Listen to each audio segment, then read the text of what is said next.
All right, people, your boy Man Mike coming at you guys with two. They definitely not special guests. All right, I'm 1/3 of the heavy hitters. I don't know the guy beside me. Who is this guy beside me, man? It's your boy. We back at it again, season 2. Atlanta Falcons Nation Heavy Hitters. It's your boy Jew, aka the voice of reason, aka the minister, and all of that juju on that beat. We back at it again. The season is season 2, week 1. The Philadelphia Eagles on deck. First home game of the season. Hey, I'm ready as ever. I don't know about you guys, but I'm super hyped to see what this Atlanta Falcons team is going to be this year. Absolutely, man. And he looked a little bit perturbed right about now. Look, he got a scowl on his face like he game ready, boy. look at him. Hey, man, let the people know who you be, man. I want to say to people, my bad, technical difficulties. Hey, what a way to start. If you know by now. Absolutely.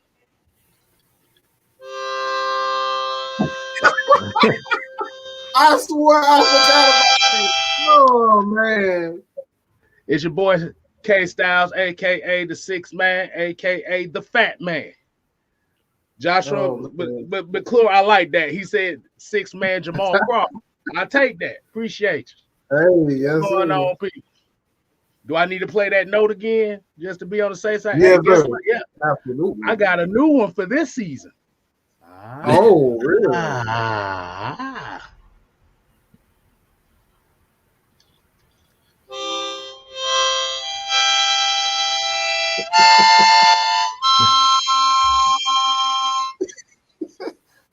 Hey, he got a new tool for everybody. Hey, man, I love it, bro. What's going on, y'all? What's going on? I know I've been hella busy. I totally forgot all the news. I gotta go through the screen again, but it's one that I really wanted to talk about and kind of give people up to date on this particular move. Is the Falcons deciding to bring back Quadri Oderson and put him on the practice squad? Is anybody really surprised by that? They released Sam Jones, Quadri Oderson to the practice squad, James Vardas to the practice squad. Obviously, you know this, but those are the most recent moves. But the depth chart is you look at the Atlanta Falcons, not a whole lot of surprises. Look at Jalen Mayfield for the most part. He's a big starter. And Arthur Smith pretty much came out and stated that he has, his full confidence. You look at Caleb McGarry. Is Caleb McGarry ready? There's always a question mark there. But KStylzz, go ahead and let everybody know who that tight end number 2 is. It's kind of funny. I think they got us on the surveillance or something, bro. They got everybody on the surveillance or something. Hey, bro, I don't know, man, but I want to ask everybody a question, and all the people that are real AFN fans here. What's the one thing that I always say about your boy Keith Smith? I want to see if anybody remember what I said about Keith Smith. I'll give y'all a second. Let's see if anybody gonna pop up. Right. He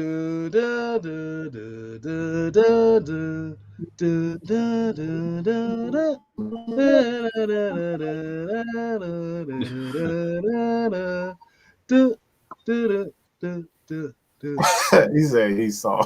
Right. Wow. Not just that, but I ain't say that either. He didn't say that one either. I said release Keith Smith. Oh, damn, boy, y'all way off, boy. Okay, he does all that. He can't block, and he ain't really got hands like that. King Kel kind of hit it right there on the mark, just a little bit. The main thing I always said was Keith Smith was the third tight end on his team last year. Guess where he had on the depth chart? He's the fourth tight end this year. The man actually listed as a tight end, bro. He's listed as a tight end. That's crazy. Like I said, I think they've been watching AFL. Yeah, I wish I had the video on here, but this ain't the computer I got it on. So yeah, yeah. I said I always made the joke and said Keith Smith was always the third or fourth tight end on this team, the way they were throwing him the ball. Like I said, now he's the fourth tight end. That's crazy. It's crazy how that came about. But the depth chart, you have Calvarelli, obviously a starter. Russell Gage is starter. Olamide Sakis.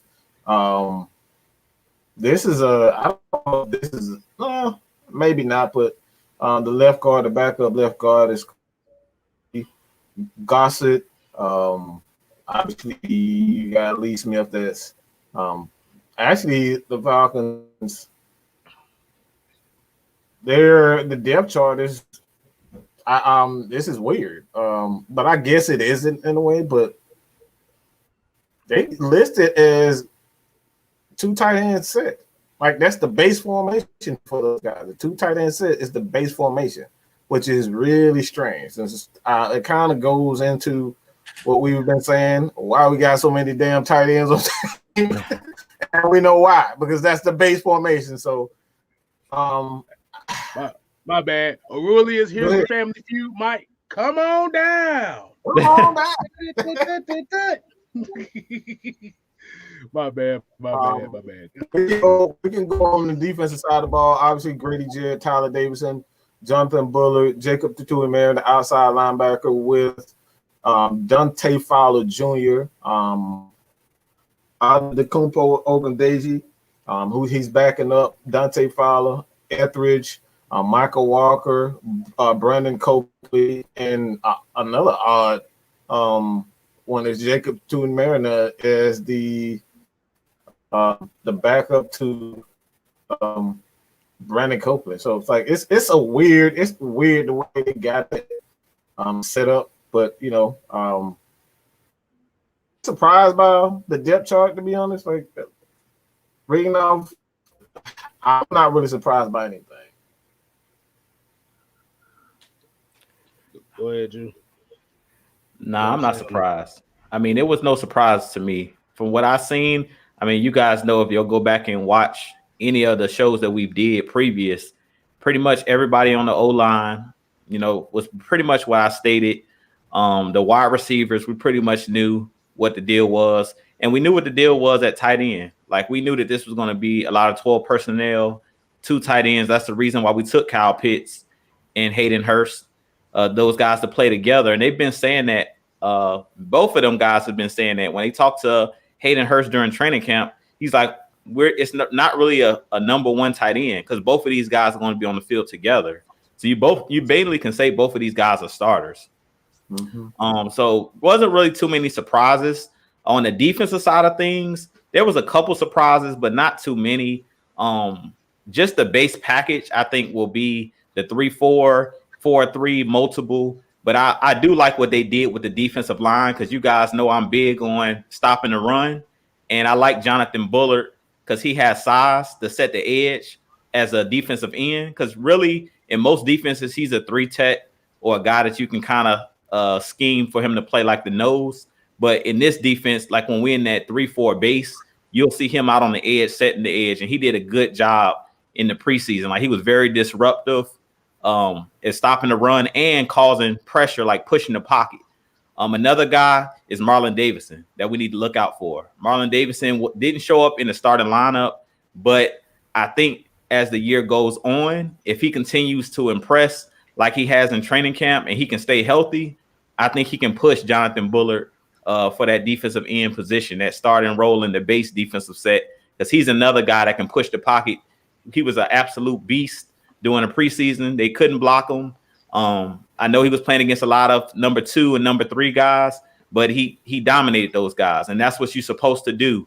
If you want to be a starter, you got to dominate the lesser competition, and that's what he did. Pretty much every time I seen number 90 on the field, he was dominating the inside. So I love what Dean Pease is doing. We know that our linebackers are elite. To me, we have one of the deepest linebacking cores in the game, so no surprises there. And then in the secondary, I've been saying it since we picked him up. Fabian Monroe, I figured he would be that number 2 corner because of his experience. Yes, maybe one of the younger corners can compete for that outside position eventually. Maybe Kendall Sheffield gets healthy and gets out there. But right now, I think he is going to hold down him and AJ Terrell is going to hold down that outside corner. And I can see Isaiah Oliver moving all over the place, but he'll be the guy mainly at the nickel. And then these young guys, they got to continue to develop. You guys know we got a lot of young guys on that secondary. So no real surprises. As far as the outside linebackers go, he already touched on it. Dante Fowler, I figured he would be the guy because he has the most experience at that outside position. But as far as on the other side, they're basically competing. Because I seen Steven Means' name, I think, as like the starting outside linebacker opposite of Dante Fowler. That was a little bit of a surprise. But it looks like they went with a lot of veterans. He's a veteran guy. You know what he brings to the table. But the other guys up under him are going to have to push him for that position. Like the Ogundejis, he's going to have to push him. Jacob Tuioti-Mariner. If those guys come out and ball out, we can see that change. Because we know from week to week we're multiple. So I don't make too much of a big deal out of who's starting because they're going to be specific packages for these guys. Like Brandon Copeland is going to be certain packages where he plays. Ogundeji is going to be certain packages. So I don't think that Steven Means is going to see the majority of the snaps. I just think in certain like base defenses where we're trying to set the edge, stop the run, he'll be in the game. But when it comes to like third down pass rush, I doubt you see Steven Means out there. You're probably going to see Ogundeji or Jacob Tuioti-Mariner because to me, those guys are a little bit quicker off the ball. But other than that, I mean, just a touch. I try to just touch a little bit on each position. Pretty much no surprises. But I'm liking what I'm seeing so far, and we're deep. Like our team is really, really deep, especially on defense when it comes to talent. And a lot of unknowns. Because I don't even know what John Kaminsky was on the depth chart. And he's another guy. It's the rotation behind Bullard. Okay, behind Bullard. Okay. So, yeah, I mean, it's a lot of guys. These guys are going to have to go out there and prove it. Like, it's not over. Arthur Smith talked about going out there and competing and taking somebody's job. That's going to take place in the games as well. Whichever player's out there making the plays will get majority of the snaps. And I'll leave it at that. KStylzz. You know what I'm going to say about this? Why are we even looking at the positions? Right. This is going to be a positionless defense. That's it. I mean, like I said, and Drew kind of hit on the point as far as with it being a lot of veterans starting. If you look at how they position the backups, like I said, at the end of the day, a lot of these players are multifaceted players. So, like I said, even though Steven Means may be the starter, at outside linebacker, certain packages, he may be defensive end. Like I said, we don't know. The main thing about this defense is you're not going to know where guys line up and what assignments they're going to have. I think the one surprise that I did have was more so of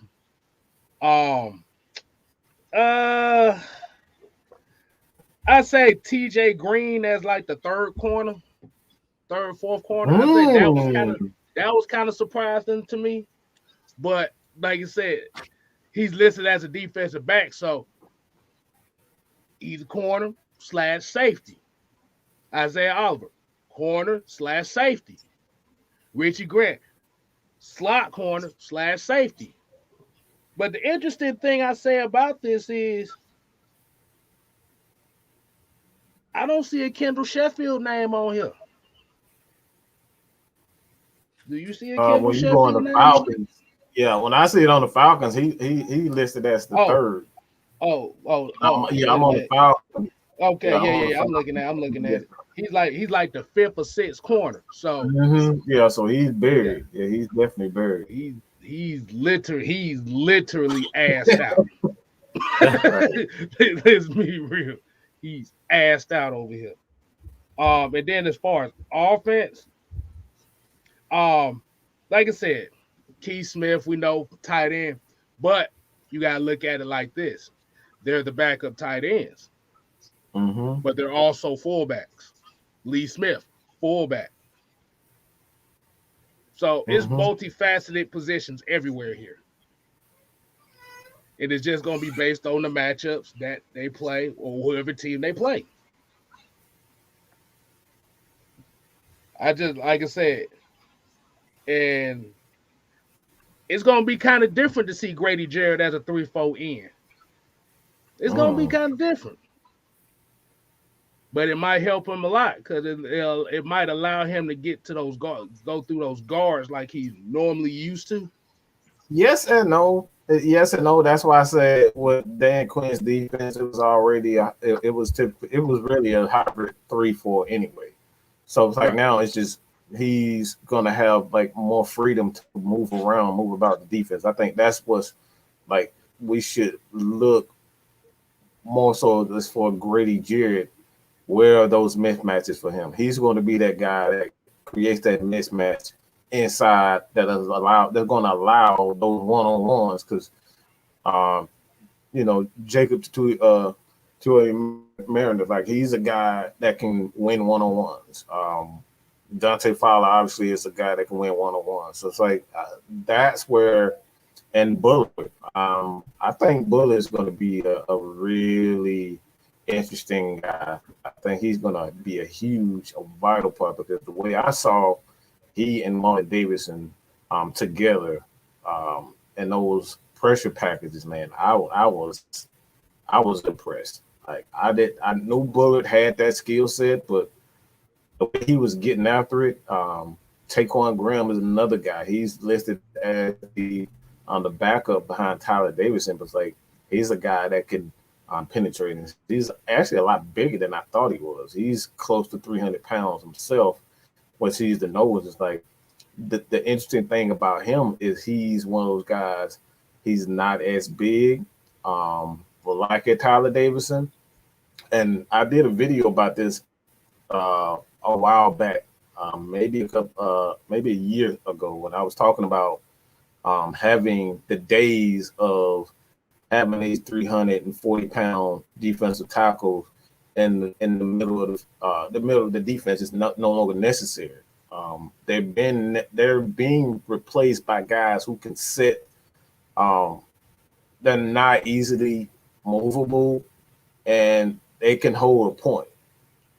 I.e., a guy like what's the guy for Denver? I believe he went to the. But the white guy, Denver. Oh, no. Wolf, yeah, him. Wolf. Wolf is the guy that he's great at setting the points. Like he's a run stopper. Like that's what he is first and foremost. But he's not a big guy. And I went down the list. If I can find a video again, I went down the list of a lot of guys in the NFL that aren't necessarily big guys, but they do a great job of holding the point. And that's where the NFL is going with guys like Taekwon Graham, Tyler Davidson, and like I said, me personally, if I had my way, I could understand why offensive, defensive coordinators are going from, because most of those guys aren't getting penetration, and penetration with these mobile quarterbacks who can move around is key. So I think that's the reason why you don't see guys like Snacks, seeing him retire. Like he still got some, I think he still got something left, but like he's being replaced by these young guys who can hold a point and they can get penetration. So I think that's where things are going with a lot of defensive linemen. If you can't get penetration in this league, you're pretty much no good for any team, to be honest. So it's like I really like Taekwon Graham. If he can keep putting on a little bit more weight, if he can get to 305, I'll be comfortable with that. But him, I think he's like 295, almost 300. It's a little light for me, for my liking, but he's great at holding the point, and like he's one of the guys that he's not easily moved. He does not easily move. So for me personally, like I said, obviously Dante Fowler is Dante Fowler, but one guy that I think we're going to continue to keep an eye on, and I think he's going to be a superstar. And KStylzz, you get ready to sing your song. But out of the Kumpo, Ogundeji, I think this dude is going to be a superstar, man. Just looking at what I like most about him, and this is the first thing me and KStylzz, when we saw him, we said, damn, this dude got some great hands.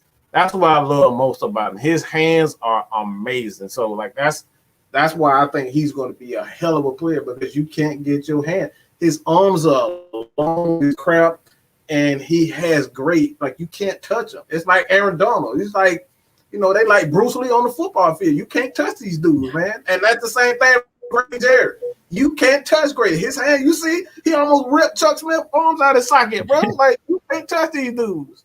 So I like the rotation. I really love the rotation of players, and that's where we, as far as fans is concerned, don't look at that one guy. We got that one guy can get after the quarterback. I say two guys, Dante Fowler and Grady Jarrett. But when you look at this defense, look at this team in its entirety as a unit, instead of looking at these guys. All right, the Rams have Aaron Donald. All right, you know what I'm saying? But after Aaron Donald, it's a huge question mark. I don't think that is for the Falcons. I think Marlon Davidson obviously going to be a good guy. Get after the quarterback, but Fowler and Ogundeji, them dudes, they don't slack off. So I like what I see. I like what I see from this defense. So rotation. Should I do it? Go ahead. Go ahead. I told you so.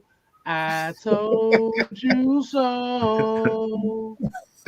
But I would say one thing too, and I'm surprised I didn't bring the name up. And now looking at this depth chart, there is an X factor here that we're not talking about right now. Oh yeah, dang. Michael Walker, bro. Like I said, he might be one of those guys that just line up anywhere. I'm just gonna let y'all know that now. Mm-hmm. He's the backup middle linebacker, but we've seen him play outside too. Mm-hmm. So I want y'all to take a look at that. I want y'all to pay attention Michael to Walker. There you go, Michael Walker right here. Michael Walker twin.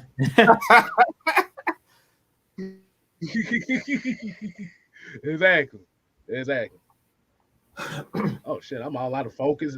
I guess I should have told him I told you so, because it knocked me straight out of focus. I told you, God. Let's get into the things, man. We're gonna do a little bit of something different than what we usually do. Not too much different, but we're kind of this year we're gonna go not only for the Atlanta Falcons, but we're gonna do the opposing team also, the keys to victory for those. And for the fans from those teams, we want to kind of be able to give you guys a little something. So we're going to start with Jude, give his 3 keys to victory for not only the Atlanta Falcons. Well, we'll just start with the Falcons first, and then we'll go to the Eagles. Okay.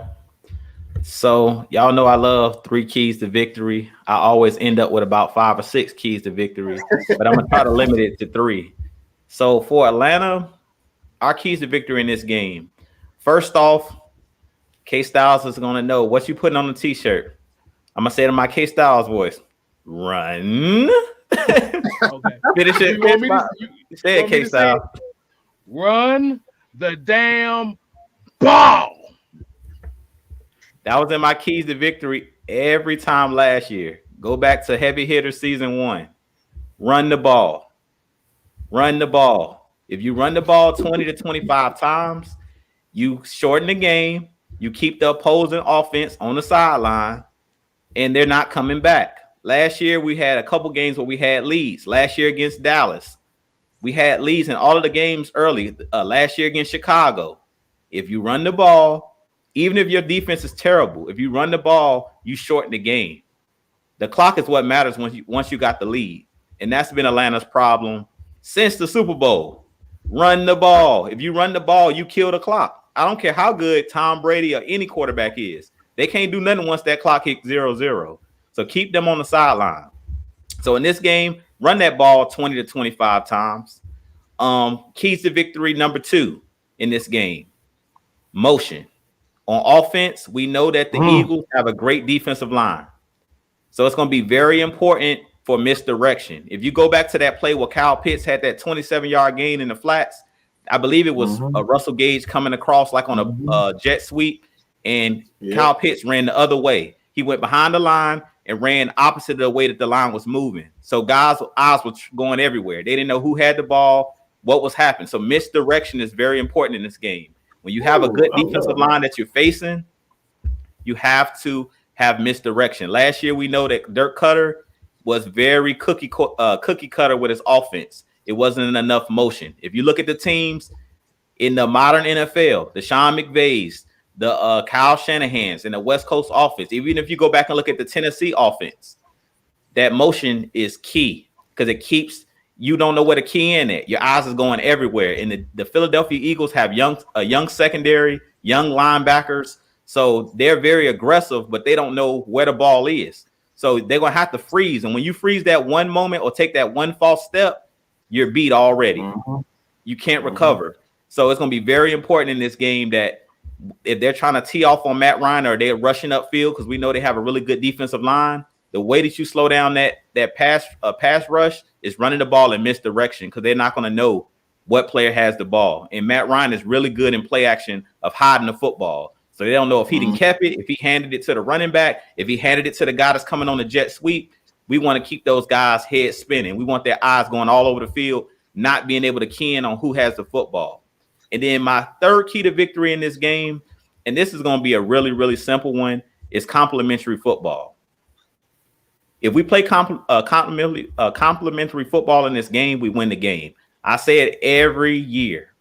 There's 2, 3, 4 plays in the game where you're either going to win the game or you're going to lose the game. So that's a block field goal, a block punt, a fumble, a key interception, complementary football. If you have the lead, run the ball, smart challenges, because we seen last year where our coaches were just doing dumb things like challenging plays where you could clearly see the guy was out of bounds or the guy, whatever. It wasn't a good challenge. So in this game, it's gonna have to be complementary football. Play smart in this game. And if we do those 3 things, I really think that the Falcons can win this game really easily because the Eagles are a very young team. They have a new coaching staff as well, and they have a young quarterback. So I really think in this game, the Falcons can win this game handily if we just do those small things. So run the ball on offense, Arthur Smith, motion on offense, keep those guys guessing of what we're doing, and 3, complementary football. We do those 3 things, we should win this game handily. And I'm going to kick it over to KStylzz. Yes, sir. You already know. All right, so KStylzz 3 keys to victory. Okay, so I know a lot of people are kind of worried about this offensive line matchup against this defensive line matchup. I know we're kind of going to hear it all the way until game time.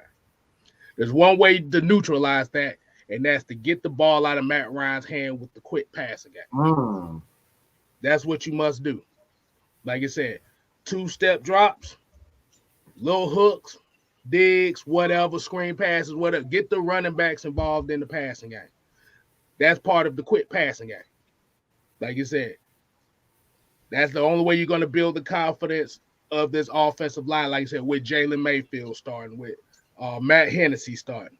You got to get the ball out of Matt Ryan's hands in less than 3 seconds. You got the tight ends to do it. 2, you must, and I repeat, you must get off the field on 3rd down. You must. Because the thing about, like I said, with Jalen Hurts, like we know he doesn't have the experience. We know he's a mobile quarterback, but do not give him the confidence to play well. Get him off the field on third down. 3, if this is going to go to the coaching side with DPs, which I know he will do. You must. I repeat, you must. I'm going to say it one more time. You must. You must do different things on defense. Don't get caught doing the same shit. Like I said, we can blitz, but blitz from different spots to where you can confuse him. Because Jalen Hurts right now is not a guy that's going to be reading all 3 phases of the field. So you want your pre-snap to be different from your post-snap. Because that's how you create turnovers. Bam! That's all I got to say on that. Yeah. Hey, man, you guys, you pretty much covered a lot. My 3 keys is pretty.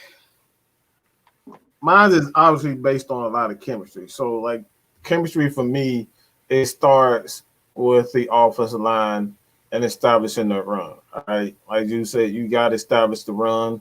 But instead of the run being the focus of the running backs being the focus, the offensive line is the focus for me at the running game. So it's like, in order for you to really not only keep Matt Ryan healthy, but if we're going to be a successful team this year, the offensive line has to come together fast. And the fastest way possible is with the running game. Like you said, you got to extend the games. When you got a lead, you got to be able to extend games and not give them opportunities to get in rhythm.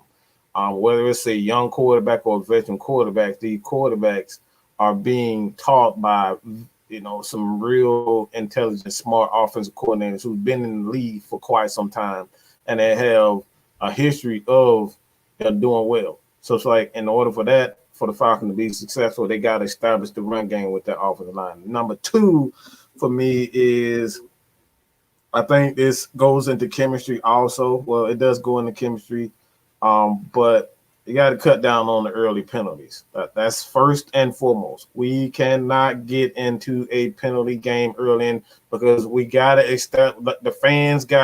We got to get the fans off of this negative vibe. So in order for them to not get caught up in, oh man, we could just go suck. Oh, here we go again. I don't want to hear the here we goes again. So we cannot come out with a lot of penalties early, and a lot of that goes to nerves. So for me, the 2 guys that I'm going to keep an eye on is Hennessy and Mayfield for those reasons. Because the nerves. Once they establish a run, establish that short passing game, like Kevin was saying, it all goes up. It goes uphill from there. So it's like, for me, cutting down on early penalties, and the third one, and Kevin kind of went into it, but getting Matt Ryan to a rhythm. Matt Ryan gets in the rhythm, you already lost the game. I'm just like, you in for a long, long, long game if Matt Ryan is in the rhythm. That's the last thing that you want from any quarterback and Matt Ryan's caliber, is to get them in the rhythm, because you can send blitzes at Matt Ryan. Matt Ryan is one of the best quarterbacks under pressure. Him and Tom Brady is damn near impossible to stop when they have time in the pocket. So the only thing that works right didn't get you an Ethernet cord connected. Oh, I'm about to say, I thought I was. I thought we been abducted by aliens or something. Look, I'm about to say anime. Hey, look, I'm about to say anime had to. She had to bring my feng shui candle right quick. Oh, okay. I was like, I know I ain't been abducted by aliens or something. She talking shit about my computer being shit right now, so you know how that goes. Yeah. but yeah, it goes into, like I said, Matt Ryan, establishing him, getting him in rhythm. So it's like for me, man, it's all about Matty Ice. All right, we can keep saying that over and over again. We're going to do the Eagles, and we're going to go at Jew. Going to start it out. Now let's just start out with Kevin, then we go to Jew. Okay. As far as the Eagles, keys to victory. You said start out with the 3 keys for the Eagles? The Eagles. Yes, for the Eagles. Okay, so if I'm an Eagles fan and I'm looking at 3 keys to victory against the Falcons, the number one thing I want to do is I got to roll out Jalen Hurts. I got to roll him out. Mm-hmm. I have to roll him out. I have to do something like that. Because what you want to do is you want to simplify the plays for him. You want to simplify the calls for him, but you want to put him in a position where he doesn't have to think too much. Because remember, Jalen Hurts went through the whole, okay, he's going to start here. Then he got benched. So we don't know how that relationship with that team is going. And we see how crazy that coach is over there. It's on some ridiculous shit. So I wanna make it easier. Like it's the same thing we said about Matt Ryan. You want Jalen Hurts to get in that rhythm. You want him to get outside the pocket, use his athleticism. Okay. Second is special teams. Jalen Reagor. He's going to, like I said, in order for the Eagles to beat the Falcons, the special teams gonna have to take over. They're gonna have to get some good field position to where you'll have confidence in Jalen Hurts to do his thing. Now, like I said, I would normally go with defense.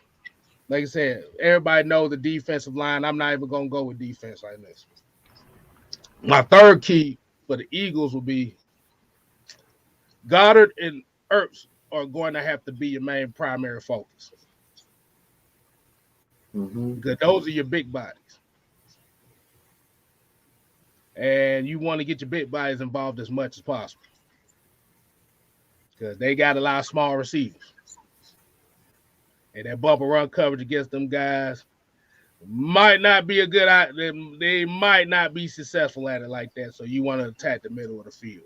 That's where the most question is going to be at as far as the Falcons defense. I'm going to end it with that. All right, so keys to victory for the Eagles. If I'm the Eagles coaching staff, first off, y'all know where I'm going. Defensive line. KStylzz didn't go there, but I'm going there because y'all know that's how I get down. It all starts in them trenches. And if you can't block, go ahead, KStylzz. No, I was about to say, you see that alley-oop I just passed? I see. I appreciate it, Six Man. You threw me that alley-oop. Hey, you threw me that alley, and I'm finna Blake Griffin this thing. Hey, look. That defensive line, man, it start with Fletcher Cox and them boys up front. We knew last year from the Falcons O-line, we're known as a finesse and soft team.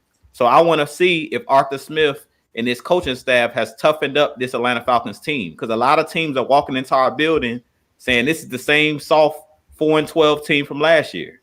So they're going to come in and try to punch us in the mouth. And they know that their secondary can't hold up. They can't hold Calvin Ridley. They can't hold Hayden Hurst. They can't hold Russell Gage. They can't hold nobody man-to-man on our team. I don't care who it is. Big play Slay is not trying to see Ridley one-on-one. None of their linebackers can see Kyle Pitts. So they're going to have to muck the game up. So if I'm their defensive coordinator, I'm saying Fletcher Cox, Brandon Graham, even the linebackers. I don't want those linebackers in coverage. So I'm blitzing. If we remember the game last year, the first game of the season against Seattle, what did they do with Jamal Adams?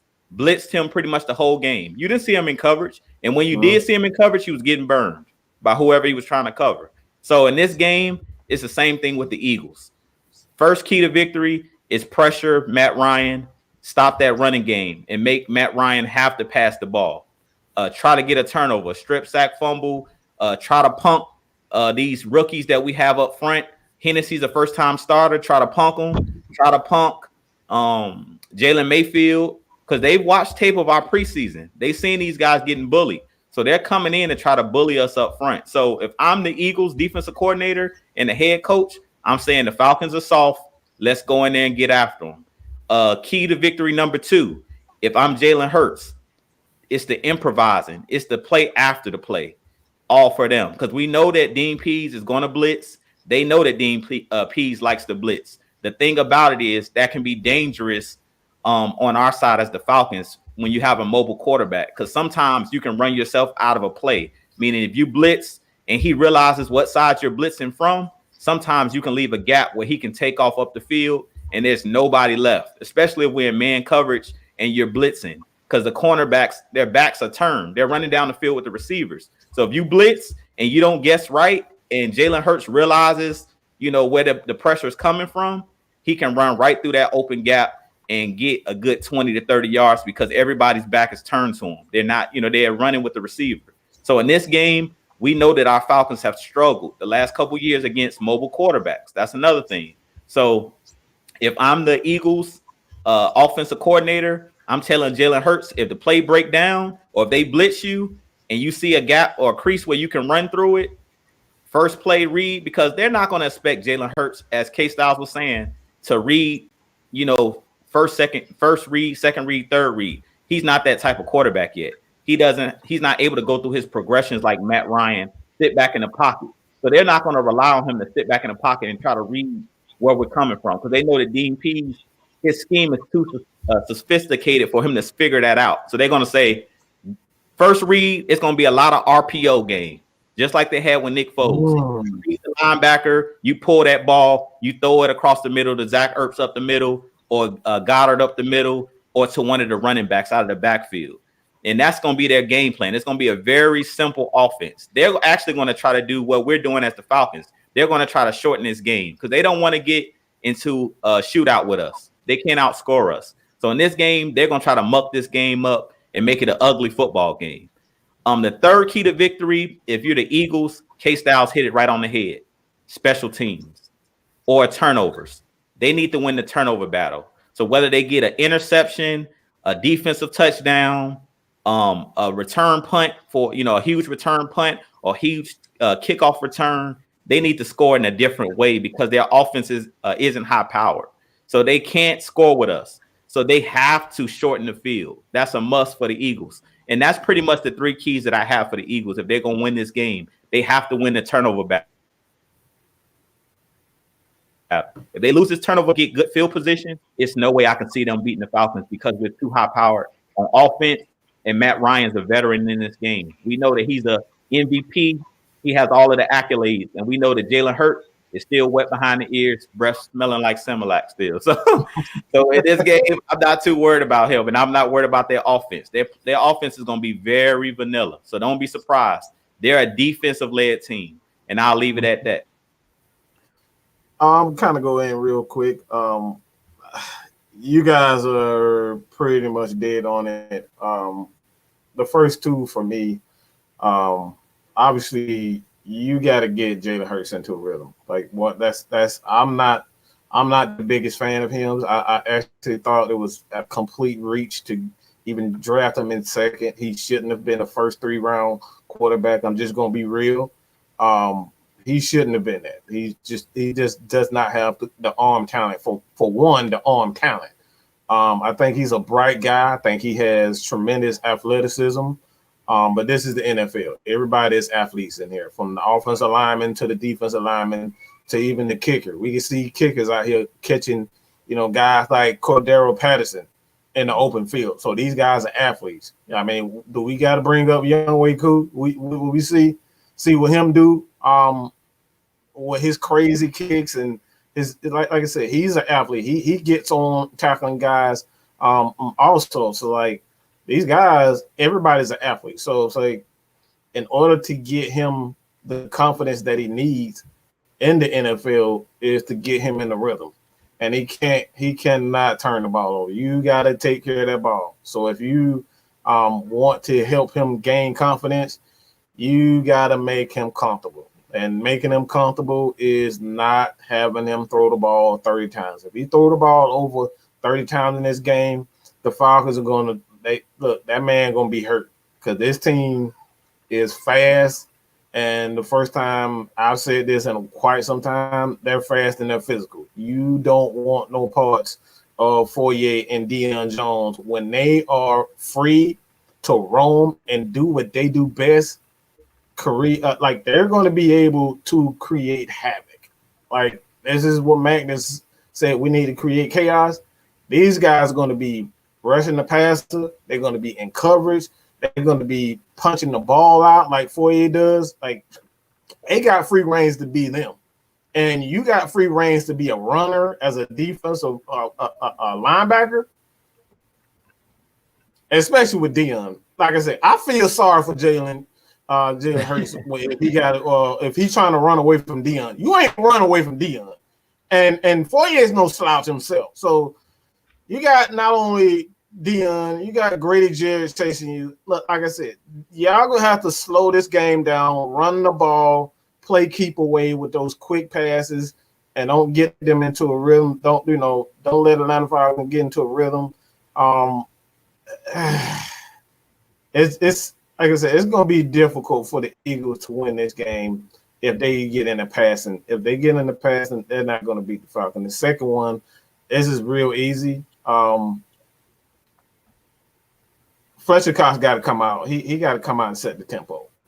You can't let a second year and a rookie, hold you down. You got to come out, establish yourself as a dominant defensive lineman in this league. You're playing against, you got a guy like Chris Lindstrom, and I think he's a Pro Bowl talent, but again, Hennessy is still young. He's still a young center. So you got to bring it. You know what I'm saying? Like for me, I know for sure Grady Jarrett ain't going to be held by no second year or a rookie defensive lineman. So Fletcher Cox, this is all on you. You got to show up, get at least a sack, and you got to live in the Falcons backfield. That's just, in order for y'all to win, you got to set the tempo. And third for me is, I think this is probably the most important for them. They linebackers is ass, man. I'm just gonna straight up say it like that. They are straight up ass. I don't know any of these guys. I gotta do some film work on them.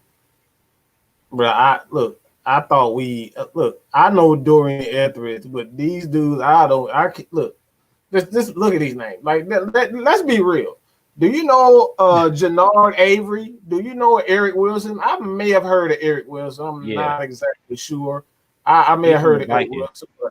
Yeah, he the only one. He played with the Vikings. He's the only veteran on that. Okay, all right, that's and Alex Singleton. Like, come on, bro. Like, you got these guys covering a guy like I'm not even saying Kyle Pitts. You got this guy on Hayden Hurst. You got these guys on Hayden Hurst.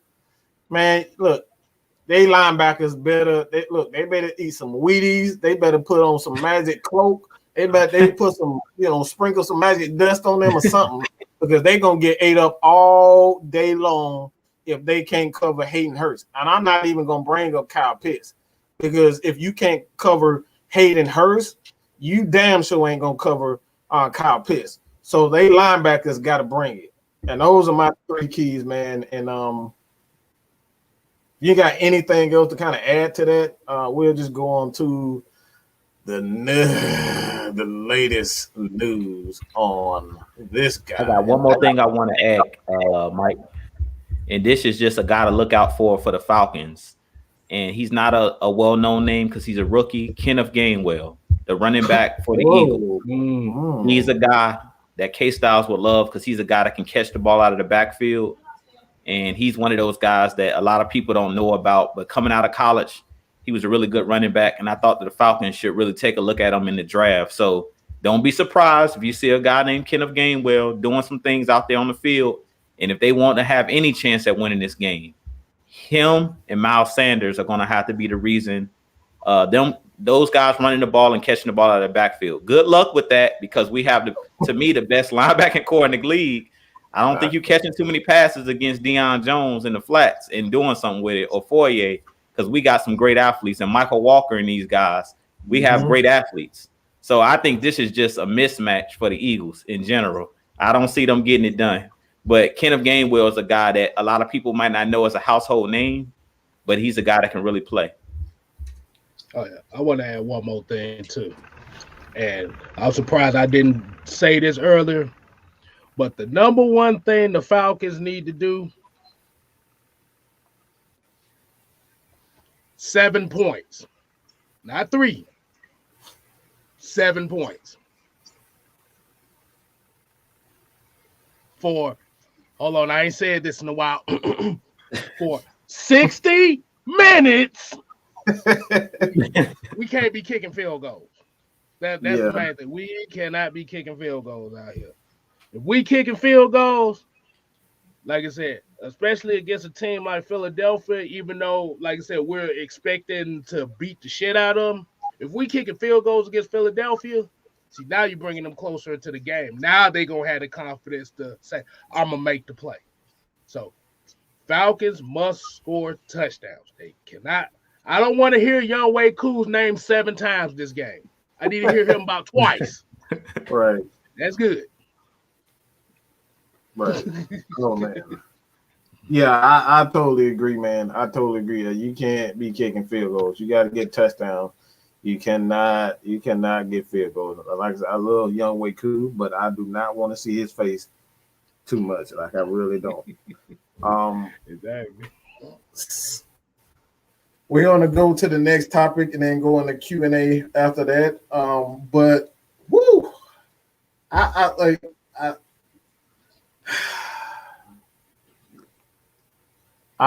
know everybody named Mama trying to figure out, like, bruh.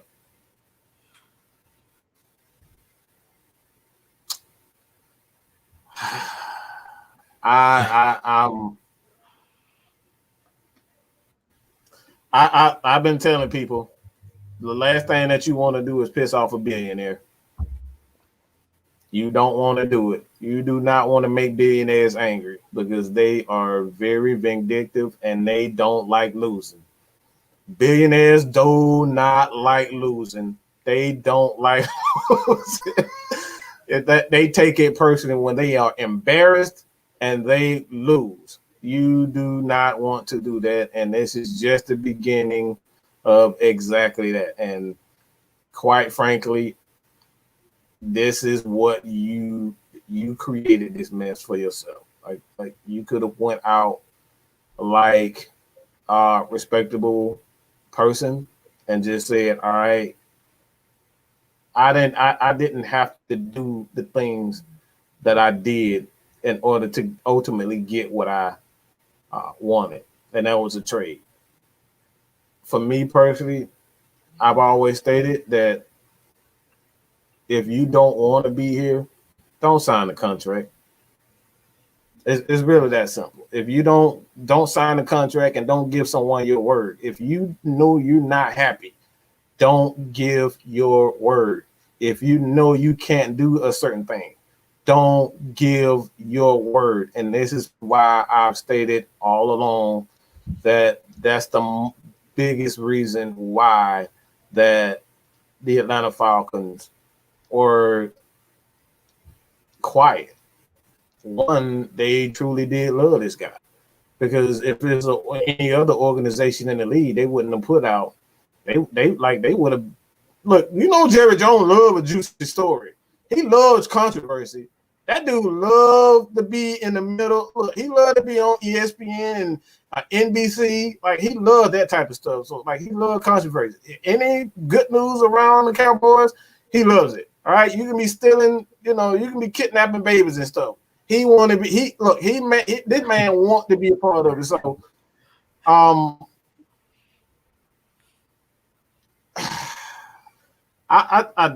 don't want to. I don't want to go into details. I'll just come out and say it. Julio Jones is in, allegedly, and this is via 92.9 The Game. These people obviously are reporting that allegedly Julio Jones not only cussed out Matt Ryan, in front of his kids. Almost got into a fight, a physical altercation with Grady Jarrett. And Julio Jones is cussing out not only Dan Quinn, but he's cussing out front office man. He's cussing out players. He's cussing out any and everybody. And quite frankly, man, anyway, y'all want to go on to like what are you guys most upset or surprised by? Like for me personally, like I said, I'm not surprised by the Matt Ryan thing because when you're a quarterback wide receiver, you're gonna have those heated moments. So like I don't really take that personal, but I do have an issue when you are allegedly going at it with your defensive players. And Grady Jarrett, we know Grady Jarrett is Grady Jarrett, but like you going at it with Grady Jarrett, bro? Like how do you Grady Jarrett? That's crazy to me. That right there is the most. That right there surprised me out of everything. What about you guys, man? KStylzz, you want me to take it? You gonna take it, bro? I'll take it right here and now. Look at me flipping that. Go ahead, bro. Be honest with you. Is Julio Jones still wearing a Falcon uniform? Yeah. Yeah. The season has started. I don't give a damn about what goes on with Julio right now. You ain't on a 53-man team. Yeah, I ain't got it. I ain't got the patience or energy to be worried about what Julio got going on. But I will say this, and like I said, we've said allegedly. So, like I said, anything could come out and say whatever. But yeah, man, that like I said, if it comes out that this is true, like I said, that image that everybody put on Julio as far as him being like the anti-diva receiver and stuff like that really goes down the drain. And actually, that would actually put him in the category of TO as far as relations with organizations.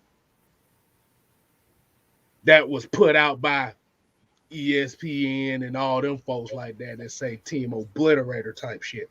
But like I said, he did that.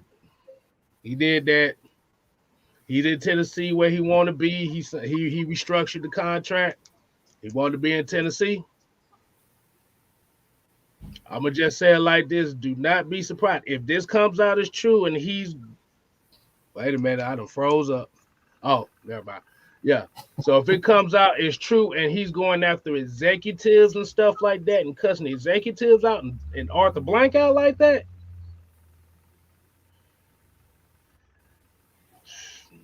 like I said, do not be surprised Julio going to the Hall of Fame as a Tennessee Titan. I'm gonna tell you that now.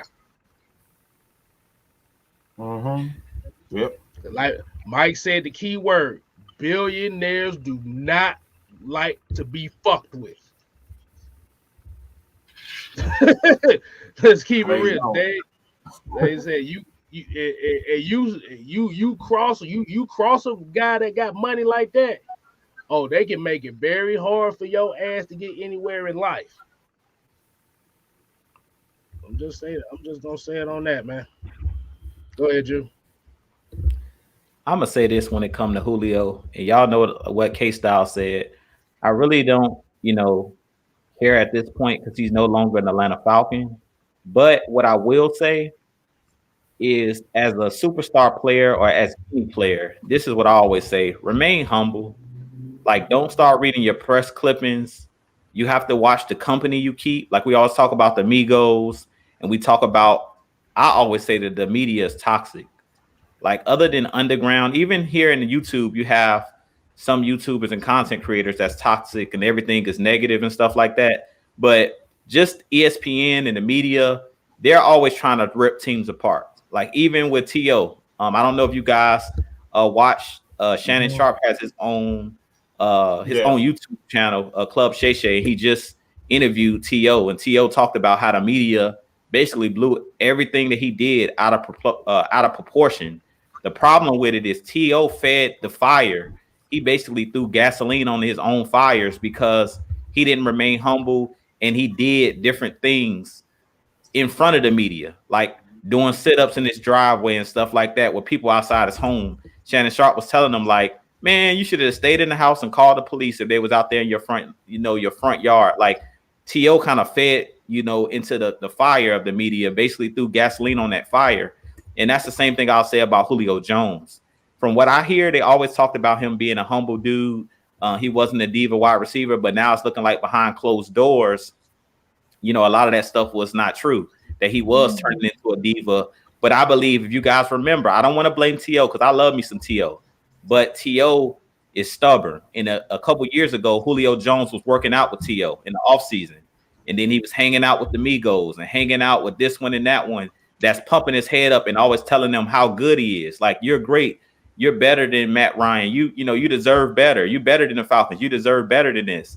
And sometimes you start to listen to what people are telling you instead of being who you are and remaining humble, because Julio Jones is not a talker. He's not a trash talker. That's just not his game. So I always feel like this: play your game. If you're a trash talker, talk trash. If you're a person that's quiet and just goes about your business like a Larry Fitzgerald, be who you are. Go out there on the field and do what you do. But I think now Julio has kind of been taken out of his element, and that. Hold on. You went. Hold on. You went.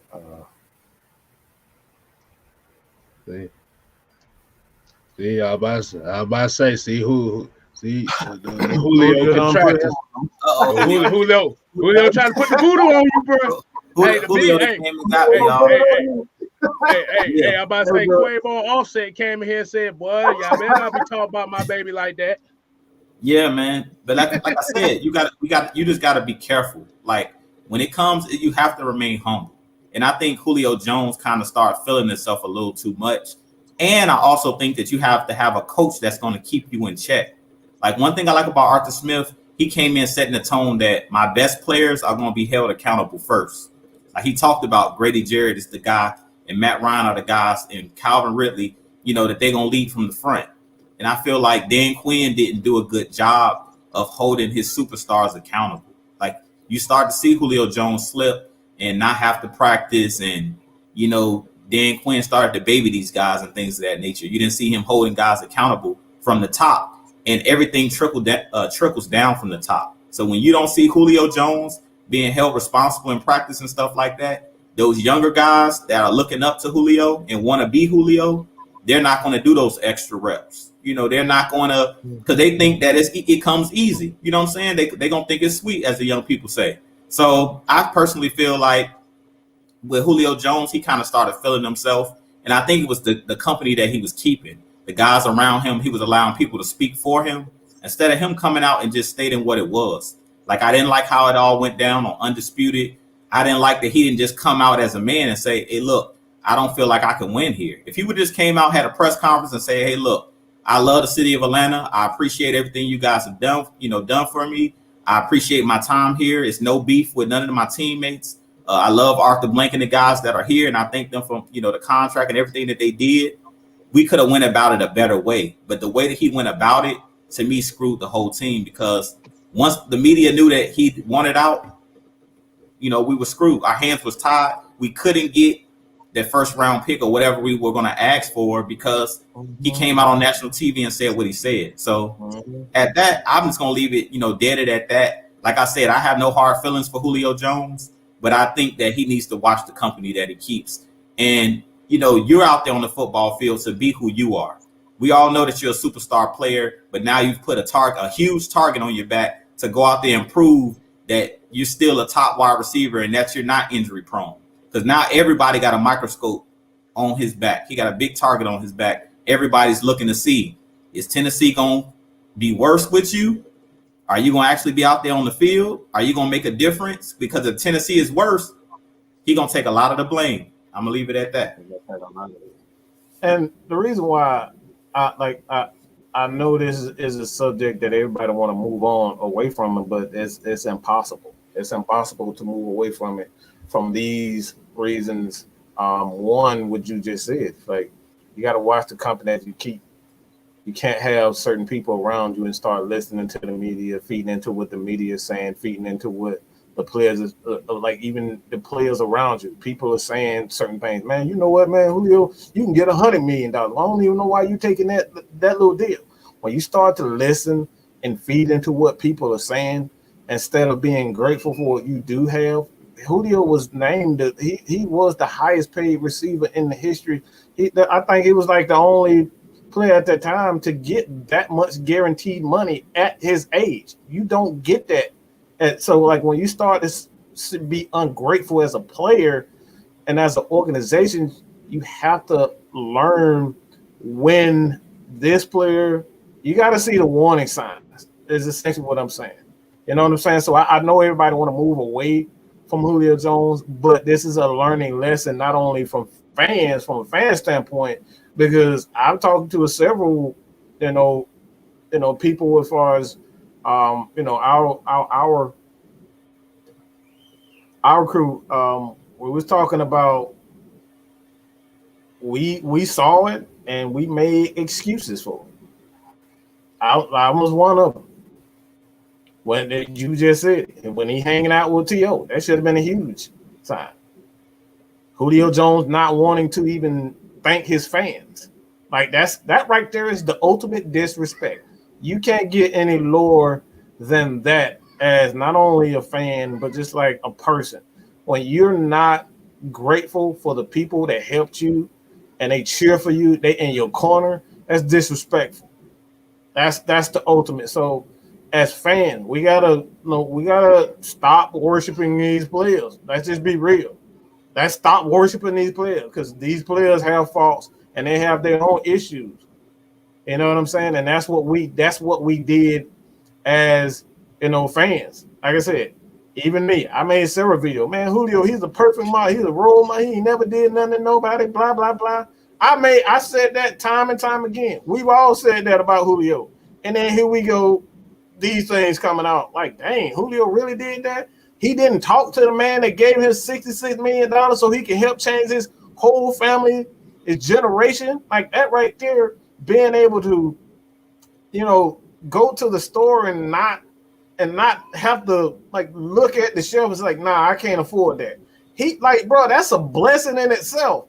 Like he don't have a budget. He can go to Kroger's, he can go to Publix and say, I don't need to look at the price tag. I want this, and that's it.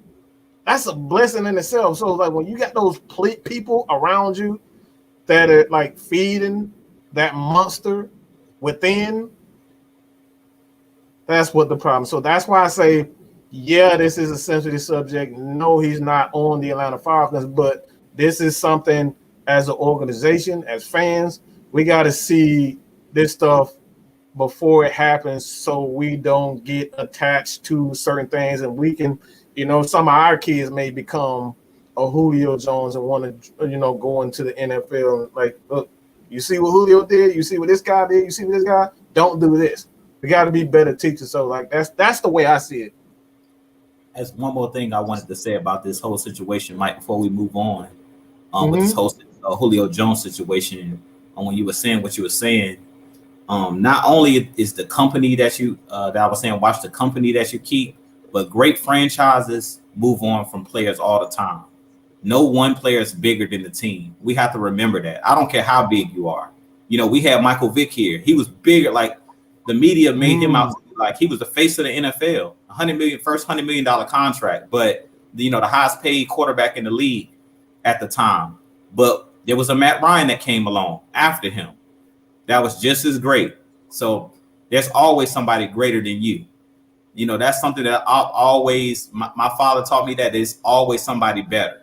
We always talk about Michael Jordan is the GOAT. He's the best, the greatest of all time. But it's always a homeboy that was better than you that just didn't make it. Like it's a lot of, and I'm from Chicago, Illinois. It's a lot of guys that are great basketball players, great football players, but they got in trouble off the field or something happened. They got in a car accident. They got shot. Different things happen. So never take it for granted. Like we're saying, we don't know yet, but Kyle Pitts could be the next one up. And we're going to forget all about Julio. Kyle Pitts goes out here and ends up setting records, you know, all those people that was cheering Julio Jones' name and buying Julio Jones' jerseys are going to be, you know, putting on Kyle Pitts jerseys and putting on Calvin Ridley jerseys. So one man is never bigger than the team. And that's another thing. That's why I say you got to watch the company that you keep, because if you look at, you know, the Pittsburgh Steelers, they dropped Antonio Brown like a bad habit. Like, they ain't care. He started getting out of control, talking crazy, getting in trouble off the field. They moved on. Look, Chase Claypool. You know what I'm saying? You always can draft another great player. So, and that's one thing that New England has been known for, is they're like a factory. They'll move on without you and bring in somebody that can fit the system. They'll get rid of you. So that's another thing. Like you were saying, Mike, about being grateful, is like all of these players are one bad injury away from never playing in the league again. That's another thing that we have to think about, because football is one of those sports. Look at a guy like Ryan Shazier of the Steelers, a great linebacker. One hit and it was all over. The man couldn't even walk. He just started to walk again, talk again, and stuff like that. So you have to be grateful, because you never know when your time of being on top is over. It's, you know, it's one split second and everything can change. I kind of want to add a little something on what he just said there too. Is one thing, especially when you're dealing with public figures like that, is your image and your reputation is the main thing you want to keep sacred. Now, but that's why we're saying, allegedly, if this stuff comes out to be true and stuff like that. Now, Drew just said Antonio Brown, but have you noticed the one continuous pattern? If this is true, especially when it comes to guys that do this and end up on other teams, they start declining, because now the attention is on them now more than it was. Like I said, you got a lot of people say, well, he made Matt Ryan, or vice versa. We gonna find out. And the one thing about prideful football players is they do not like it when your ass is seat without them. Pay attention to that, because now he's going into an issue to where they've already been. Because even when Julio was here, being the best receiver in the league, we weren't really crowned to be that great. You're going to Tennessee now, to where y'all literally one of the top 3 teams in the AFC right now. Y'all are destined to go to the Super Bowl by media standards. It's a lot easier to chase a ring when you the hunter than it is chasing a ring when you're the hunted. You ain't got no scapegoat in Tennessee. They ain't gonna blame Brian Tannehill.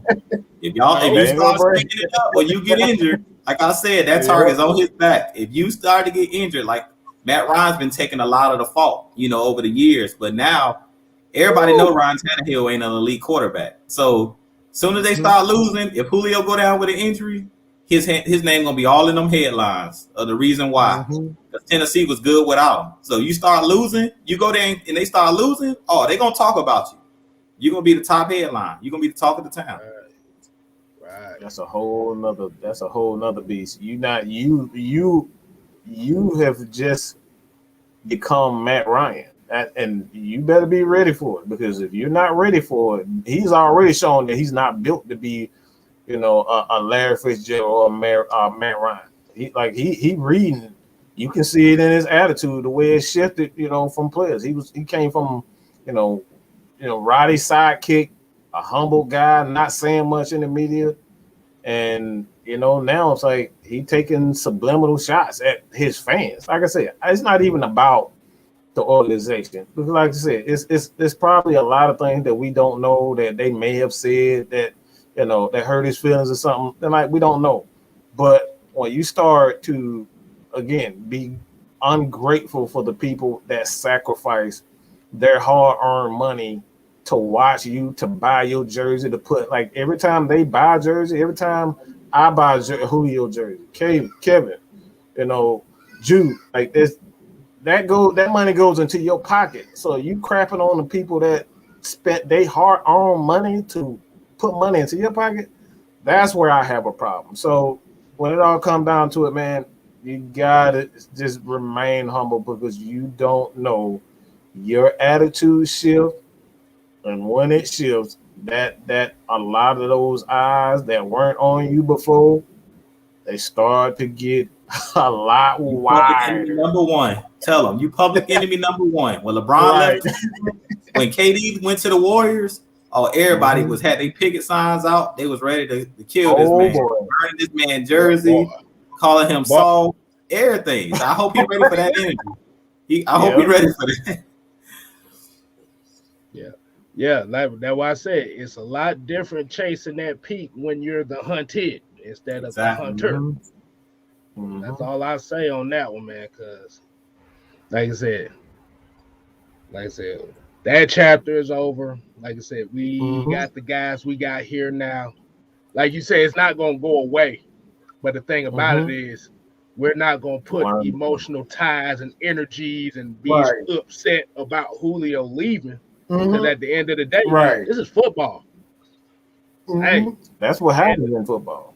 Nobody's destined to stay with one team forever.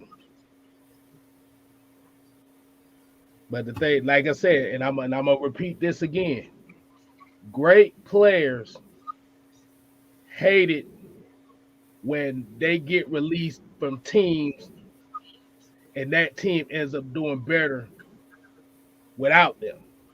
That's an ego crusher right there. So remember Let's go into this Q&A. Let's go into this Q&A. Y'all throw them questions in there, man. But yeah, man. Like I said, man, it all comes down to it. Everything is a learning lesson, and we got a couple of people. I know we didn't do the shout outs that we use, but this is how we do it on the Heavy Hitter Show. We like to get straight into it, get everybody ready for the season. Look, man, I don't typically do predictions, obviously for reasons, because like you can't predict injuries, you can't predict chemistry, you can't predict how quickly they're gonna pick up the scheme. It's a lot of things you can't go in. So, but do we got any questions in here? Come on, people! Like, dang, stop talking amongst each other. Give us some questions, man. Everybody talking about Julio, man. We didn't got. They talk about Julio. Vic changed the culture. We said people. He changed the culture. That's not even true. Vic didn't change the culture. If anybody changed the coach, it was Deion Sanders. Deion Sanders changed the coaches. Like Deion and Dominique Wilkins, those guys brought that flash to Atlanta the way, like I said, what Vic did. He brought those people back. That's all they did. He brought those people back. Deion and Dominique were Atlanta before Vic even got here. Right. And that, like I said, it was. I would say the thing with Vic is it was kind of like that. Okay, it was around that time. They needed to sell tickets. Let's just keep it real. Vic was there to sell tickets. It wasn't even about wedding women. It was about selling tickets. I mean, if you had because if you actually look at record wise as far as team success, the team success wasn't there. But it was, like I said, it was all about entertaining and selling tickets. And it damn sure worked because all our asses was out there buying his jerseys. All our asses was going to the game. Didn't give a damn if they was winning or not. We just wanted to see him run. That's it. Let's see him run. Hey, like I said, I was big as my first game, man. Look, like a lot of people, I didn't grow up with money. So one of my first games ever was the Minnesota Vikings game with Michael Vick, where he just went absolutely crazy. So I was at that game, and that was my first Falcon game. So like I said, I love Vic. I love Vic. I don't think there's anybody who's a football fan to say they didn't enjoy Vic at that time. That dude was just he was just a breath of fresh air. That's what we needed at the time. He gave us exactly what we needed. We need to fill the stadium because after that 98 season and Jamal Anderson, Chuck kind of had a knee injury after that also. The team just wasn't the same. So we needed something new, and he gave us that. So it's like Michael Vick, he's always going to be that guy that gave us exactly what we needed during that time. And he's going to forever be, he's going to be forever remembered for that. But Mandy, who's y'all impact player of the game for the week? Anybody want to take that? I'll take Oh, no, I was about to say before Drew take it, I was going to say something on the Michael Vick thing as well. This is just the last tidbit on it.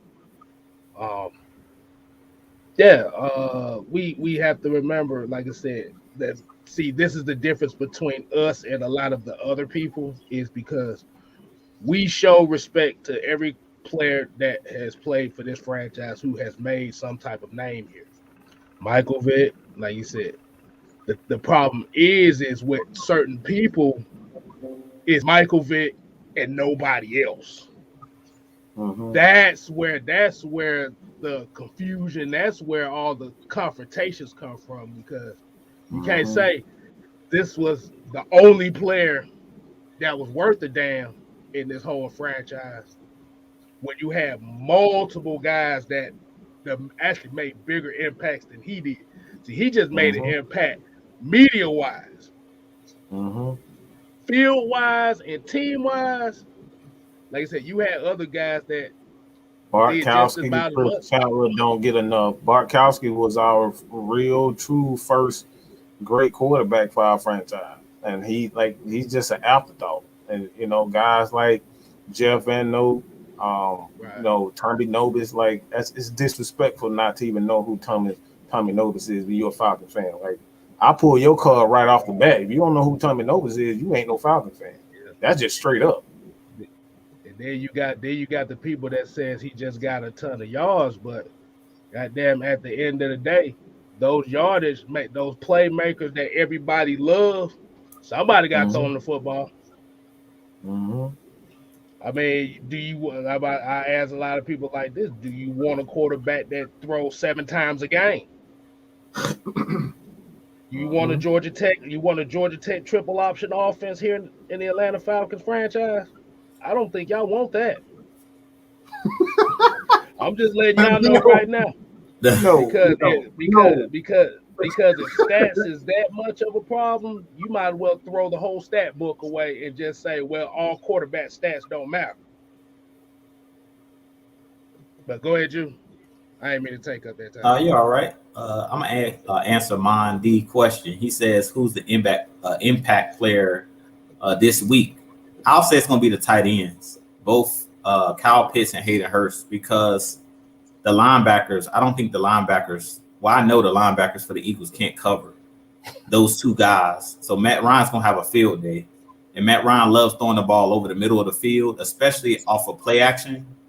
And if we do get that running game going with Mike Davis and Wayne Gallman and Cordell Patterson, if we get that running game going and you really don't know, those linebackers have to come up and try to help in that, stop the run. And those guys are screaming up the field.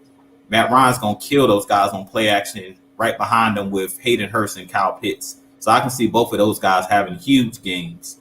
And even the running backs out of the backfield. I could really see, the tight ends, though. I think the tight ends will be the player of the game on the offensive side. On the defensive side of things, impact players will be the linebackers because Deion Jones, Foye Oluokun, Michael Walker, those guys are just proven playmakers. As much as I love our defensive line, the jury is still out on those guys. I love Marlon Davidson. I love Dante Fowler Jr., but we haven't seen it here in Atlanta. I mean, we know what Grady Jarrett's going to do. Grady Jarrett is Grady Jarrett. But as far as the impact players, the guys that make the turnovers, strip sack fumbles, interceptions, taking it back to the house, the superstars on the defense is the linebackers. Foye and Deion Jones, to me, are the best tandem in the league. A lot of people give the Buccaneers the credit with the two linebackers they have, Levante David and what's the other kid, Devin White. Those guys get all of the credit because they were in the Super Bowl and they were on that big stage. But people forget Deion Jones has already been on the Super Bowl stage. He's had great seasons pretty much ever since he's been in the league. Other than the year that he broke his foot, he's been a top linebacker in the game. He just plays in Atlanta. If he was in a big name city like for the Dallas Cowboys, Green Bay Packers, Chicago Bears, he would be, out there as one of the better linebackers in the league. It's just because he plays in Atlanta, and we don't get a lot of respect here in Atlanta as far as defense or as far as any players, as it goes, as far as with the media. I really think that on the defensive side of the ball, the impact player of the game is going to be those three linebackers, because all of our linebackers are legit. So one of those guys is going to make a huge play. Just watch. Deion Jones is going to have an interception or force a fumble. Foye is going to make a play, or Michael Walker is going to make a play, probably pass rushing, because Michael Walker is a guy like y'all talked about. KStylzz talked about him, and that's KStylzz been talking about Michael Walker since he first came to the Falcons. But he's one of those guys that's versatile. And as a pass rusher, I think that Dean Pease is going to unlock him as a pass rusher, because we know that Dan Quinn had no imagination. He was just like a farmer friend. He didn't use our linebackers in the pass rush. We didn't see them those guys in the pass rush until after Dan Quinn was fired. And that's when we realized, dang, these guys can really rush the passer. All of our linebackers. That's our strength of our defense. So impact players, linebackers on the defensive side of the ball, offensive side of the ball, the tight ends. I think they're going to eat that linebacking core alive on Sunday. Is this a question everybody's going to get, or you just want to just do individual questions at a time? You can. If you see a question, you can get one out there. But you probably you hit it for. I'll probably hit this one. It said, "Who's your impact player of the game this week?" I'm gonna say Cordero Patterson. Oh, that's a nice one. Ooh. The same reason we gave one of the three keys to Philadelphia is field position. We're gonna need Cordero Patterson. He's gonna have to give us some of that field position. Him and Avery Williams, they're gonna have to give us some of that field position and make it easier on our offense. I like that. Because if you get a short field, the run the damn ball philosophy works. I'm telling you. Yeah, it does. Because by shortening that field, now your playbook is wide open to do anything. Mm-hmm. Instead of starting from the 25 or the 9 between the 10s and the 25s every damn drive. Yeah, I want that field position, bro. You know what? I'm gonna throw another special team player in there. I don't know how to say his name. I don't know how to say his name right, but I call him Cam Neasy, the punter. I'm gonna need him to get that get some 20s. Get some punts in the 20. Nazareth. That's how you say his name. Nazareth sounds boring. I call him Cam Neasy. He gonna have to get some punts in. A lot of people don't know at AFN. Like I said, I may be one of the only Falcons content creators around here at AFN as well that talks about punters and how important their positioning is too. But yeah, special teams, like I said, special teams just gonna have to be important for us all season, really. But this is gonna be the game that's gonna kind of set the impact. But the Tampa Bay game is gonna be showing us where we're at. Mm-hmm. So that's how I'm looking. Who do you think is the weakest linebacker? Because even the rookies look good. Man, I think it's pretty simple.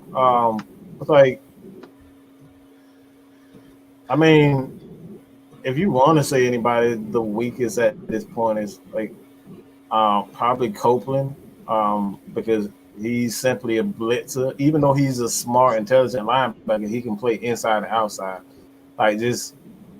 He has limitations, but even his limitations for this defense is something that is important. Getting after the quarterback, being a blitzer that's why Errol Thompson He's not a guy that's going to get out. Like, he's not going to blow you away with his athleticism. He really is not a cover guy, but like even in Dean Pease's system where he's going to constantly have you at attack, that's still important. So it's like, for me, I'll say Copeland.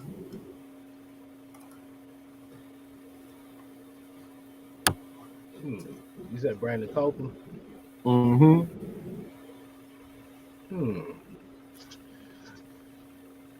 Oh man, that's tough. That's actually a tough. That's a tough one. That's a tough one. Look, it ain't tough for me. It's easy for me. I want to say, go ahead, Drew. Go ahead and hit that question before I hit it. Ain't tough. For me, it's Etheridge because he just doesn't have the experience. Like, experience is everything. Like, people don't realize in football, especially playing linebacker, but most positions is about knowing angles. You know what I'm saying? Like, have you guys, I know you guys watch film and stuff like that, but for the average fan, if you don't watch film and stuff like that, it's all about knowing how to take angles. And that was one thing that our safeties last year didn't understand. That's why we got killed so much on big plays like Ricardo Allen. Even Keanu Neal, as much as I like how physical he was, he just didn't understand angles about how to cut a player off. If you go back to that play where Ricardo Allen against the Panthers, where he was like this close to knocking the back, like his fingertips touched the ball, but the guy still caught it. That's just all about understanding angles, knowing where the ball is going, understanding angles, knowing how to get from point A to point B. And I think that's something that these veteran safeties that we have, that's something that they understand. They understand angles. You don't have to be fast if you understand angles. And the prime example of that, if you watch film, go look at Roman Harper. On that 2015 Panthers team. I couldn't stand Roman Harper. I'm like, this dude is slow. How's he even playing in the league? I mean, dude was washed up, but he understood angles. It seemed like he was always in the right place at the right time. If you go back to that 15-1 Panthers team, Roman Harper was always making plays, and he was a former Saints player. And I couldn't stand him because the Panthers always was bloviating about how good he was. I'm like, he just understands the game. He's just a veteran. I mean, he won't do anything special. But when you understand angles, you're in the right places at the right time. You're going to always be around the football. So you're going to get those interceptions that comes off a tip, off somebody's hand tipping it, and you just in the right place at the right time. He wasn't a ball hawk. He just understood angles, understood where he needed to be. So I would say Etheridge at this point, a guy, if he had to play like now, he doesn't understand the game on that level yet. So he definitely would be the weakest link. Even a guy like Earl Thompson we talk about, because he's been in the league a little bit, he kind of has some experience. Etheridge basically is running off of athleticism. If you go look at him playing in the preseason, it would just see ball, get ball. Kind of like how Michael Parsons is playing with the Cowboys. Doesn't really understand the game to his full capacity, but he's so athletically gifted that they just running around like Tasmanian devil out there, just making a bunch of tackles because they're really fast and have that athletic, but they don't really understand the game yet on that level. So I'll say Dorian Etheridge, as far as because of his experience. All right, before I get to mine, there's two things. Like I said, if anybody is timeouting people and they not disrespecting anybody, y'all might want to calm that down here a bit. Because, like I said, we want people to have their opinions, but as long as they don't disrespect nobody. And two, did you just say Ricardo Allen? Yep. I brung him up. I know that's a curse word around here, but yeah.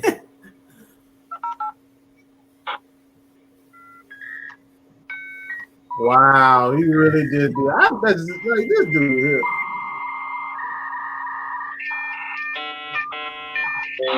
Really? Like really? That.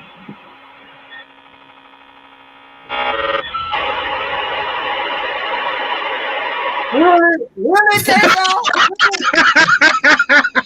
That was the longest dialogue I've ever. Because I actually let it play all the way through. but I can see where he was going with Anthony, but I'm gonna go just mainly off the starters. I say Steven Means. Only because we really haven't seen too much of him outside of him being the cheerleader on the goddamn field. But like I said, that's not a bad. We got to remember that's not a bad thing. Mm-hmm. When you're having a hard time trying to figure out who's the worst, that's a good. That's a good linebacking crew. Yeah. But the thing about it is, your linebacker core is only as strong as the guys in front of them. Mm-hmm. Absolutely. Them hogs up front will make even the weakest linebackers look good. Mm-hmm. Without question. Get a little bit of this here. Yeah.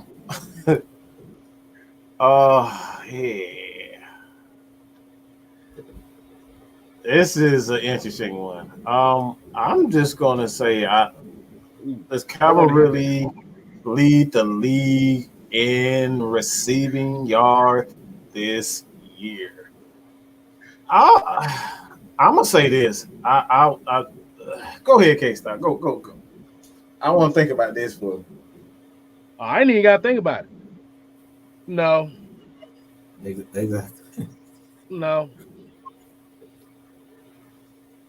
If you want this offense to be successful, Calvin really is not going. It's not going to be necessary for him to lead this league in receiving this year. Mm-hmm. As simple as that. Yeah. I'm with you, KStylzz. I second the motion. No, he's not going to lead the league in receiving yards because he's not going to get enough targets. And that's why I don't feed into, oh man, this guy had however many yards led the league. Prime example, Michael Thomas a couple years ago, Madden 99 overall. This dude catching 100 slants a game. Oh yeah, man, this guy's the best wide receiver in the game. Come on, let's be real. This guy's being targeted. What, 20 plus times a game? Yeah. If you're getting those many targets, of course. I talked about the Wes Welkers of the world when he was in New England. Nobody ever argued that Wes Welker was the best wide receiver in the game. They understood that he was getting a lot of targets. The offense he was in required the slot receiver to get a lot of targets. There was a lot of short routes, a lot of targets going his way. So that's how I kind of feel about, no disrespect to Michael Thomas or no disrespect to a guy like Devontae Adams. I don't think people realize how much Aaron Rodgers throws him the ball in a game. And that's why I've always said Julio Jones, the guy we were just talking about, to me, he was the best, of the last decade, he was the best wide receiver. But people always wanted to look at his touchdown numbers and look at how many receiving yards he had. But I'm like, you put him on a team like New Orleans and he's getting, or Green Bay, where they're focusing on throwing him the ball 20 plus times a game. It all depends on what style of offense you're in. So I feel like with this offense, where it's going to be primarily running the ball a lot more than we've seen, it's not a chance. I don't even think he's going to have as many yards as he had last season, especially now with Kyle Pitts coming on and Hayden Hurst with this double tight end set. And then, like I said, being a primary run the ball first play action, I don't see Calvin Ridley's numbers being what they were last year. Last year, we know Dirk Cutter, that's all he did was threw the ball all day long, 40 times a game. So Calvin Ridley got those numbers because he was getting the ball, and then Julio was hurt. So he was the primary target. And he pretty much got all of those, got all those receiving yards and touchdowns. I think that both his receiving touchdown numbers and his receiving yards this year is going to come down. So he definitely is not going to lead the league in yardage. I see like Devontae Adams leading the league in receiving yards, or even somebody like Hopkins, because they throw the ball a lot to him. He's targeted a lot. So those are the two guys that's probably going to be fighting for the league leading receiving yards, because they get the ball and they get a lot of empty stats as well. Because we know the Cardinals haven't won nothing in a long time, but they always have those players that's getting numbers. So I definitely don't think Calvin Ridley's going to get those numbers. This ball's about to be spread around like crazy. With all the weapons we have, it's no way. He doesn't play for the right team to lead the league in receiving yards. If he was on the Green Bay, one of those teams that focus on the focal point as the number one receiver, then maybe. Because Calvin Ridley has the skills, and that's another thing that I want to touch on before you go, Mike. He has the skills if he was on another team. Like, he can do what Hopkins can do. He can do what Green Bay does with Devontae Adams, he just is not going to have the attempts to be able to do it. So I don't see it happening in this offense. Maybe if Dirk Cutter was here, he had a chance, but not this season. What you got, Kate?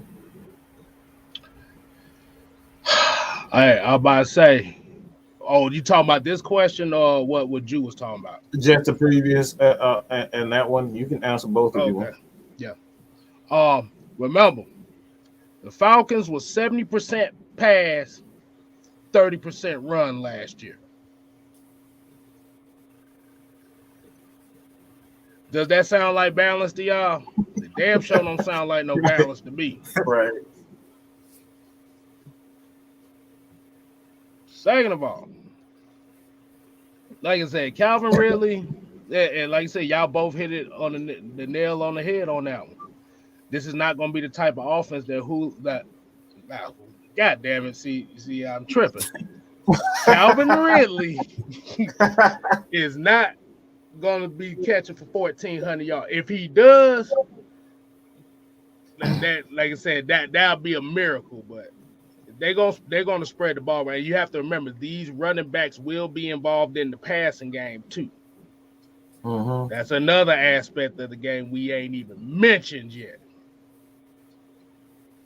That's why they brought in Dave Ragone. Dave Ragone specializes in running backs catching the passes, the type of plays that he runs.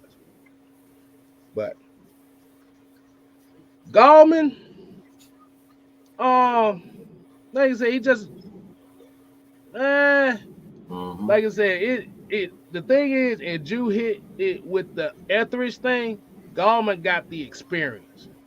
He's got experience running behind terrible offensive lines. Let's get that straight up going on, especially in New York. Worst offensive line in the NFL. Ran for almost 600 yards in that offense alone. So he got experience. I wouldn't say he's the fastest guy, but he's like a multitude type of guy. He's one of the guys that you would love for him to catch passes as well. So, yeah, so they're pretty much bringing in guys that are big, but guys that are versatile enough. But the problem with Derrick Henry, and a lot of people don't talk about Derrick Henry. Derrick Henry is useless in the passing game. Mm-hmm.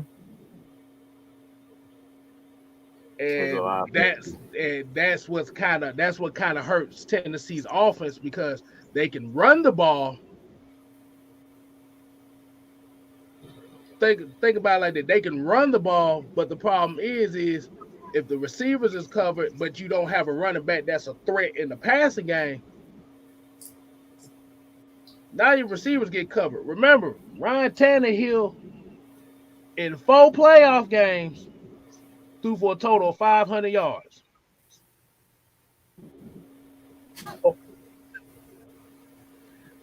If that is not elite at all. Ryan Shanahan, that's what his name should be. Because he played like complete shit. And how the hell you have 500 in 4 games? Come on, bro. Matt Ryan would have had that in. Not even Matt Ryan. I think a number of quarterbacks would have had that. No. But y'all see another question? Oh, somebody asked, Chris Dunlap asked, how do you feel about AJ Green in Arizona? I'm gonna tell you what I feel about it. Can he stay healthy? That's all that matters. Can he stay healthy? Right. No disrespect. Right. Mm-hmm. It's a reason he's not in Cincinnati no more. And I think AJ Green was one of the better. At one point they were debating who was better, him or Julio. He was up there with the Julios, the Dez Bryants at that time, but AJ Green just can't stay healthy. So I don't think that he's gonna have I'm knocking on wood and hoping for the best, but usually if you're a guy that's injury prone, you don't all of a sudden just find a fountain of youth and get better. Like as you get older, your body begins to break down. And that's why I say us getting rid of Julio could have been the best thing that ever happened to Atlanta, to be honest. It could be a blessing in disguise because Julio was falling apart right in front of our eyes. Now, I believe that Julio is a freak of nature and he can play when he wants to play and he can play through injuries and stuff like that.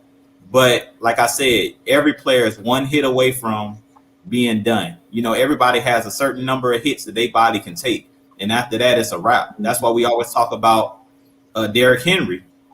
You know, he's been taking, you know, having these 2,000-yard rushing seasons and stuff like that. But when is he going to actually hit that wall? Like, none of us are machines. I don't care how big and athletic you are. Eddie George years ago for the Tennessee Titans was big and athletic, like running over people and stuff like that. And then he had that knee injury and it was over. So that's what I would say about a guy like AJ Green is, can he stay healthy? That's really what matters with AJ Green. He has all the talent in the world, but the best ability is availability. If you're not out there to play, doesn't matter how good you are. We found that out last season with Julio. Yeah, you're great, but you're missing half the season. I mean, how are you contributing towards winning if you're on the sideline? You can only coach so much. I mean, I got tired of seeing Coach Julio.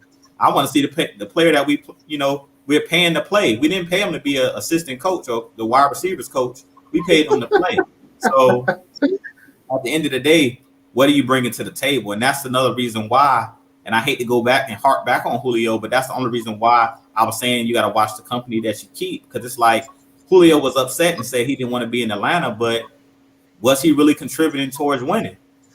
You know, he wasn't on the field. So with AJ Green, I mean, I just wish him nothing but the best, but I don't see it. I don't see AJ Green finishing the season healthy, because I can't remember the last time he finished the full season, like 16 games, healthy. Boy, yeah, I say it's been about 6 years. It's been about 6 years. Mm-hmm. What you got? What's your take on that, Mike?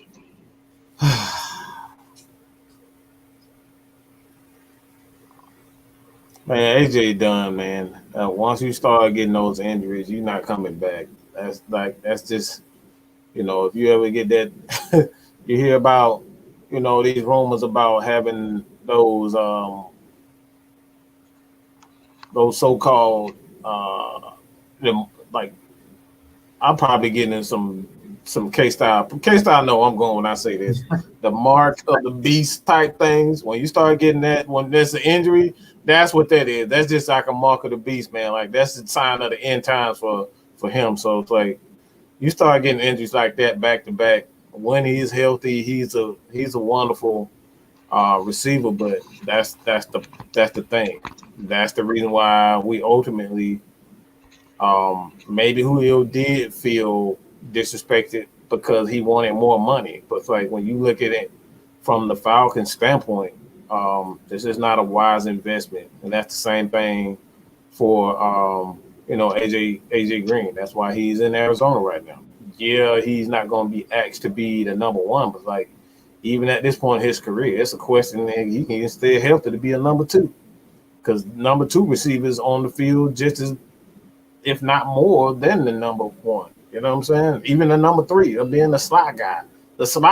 So it's like, there's no rest for wide receivers in this game today. So it's like, you either can stay healthy or you're on your way to being a journeyman. So I'm just, nah. Okay, yeah, my bad, man. I was sitting here trying to mess with some. I'm like, bro, they won't let. I'm about to say, I can't catch a break nowhere, boy. Cameras getting out of focus and shit. I'm like, internet ain't working now. Camera don't want to be in focus. I'm like, damn. Right. I'm like, I'm the new bad guy AFN with this shit going on. Golly. but yeah, AJ Green. Because it was a point in time where everybody was saying AJ Green was better than Julio Jones. It was getting the same yardage, but AJ Green was getting in that end zone. Mm-hmm.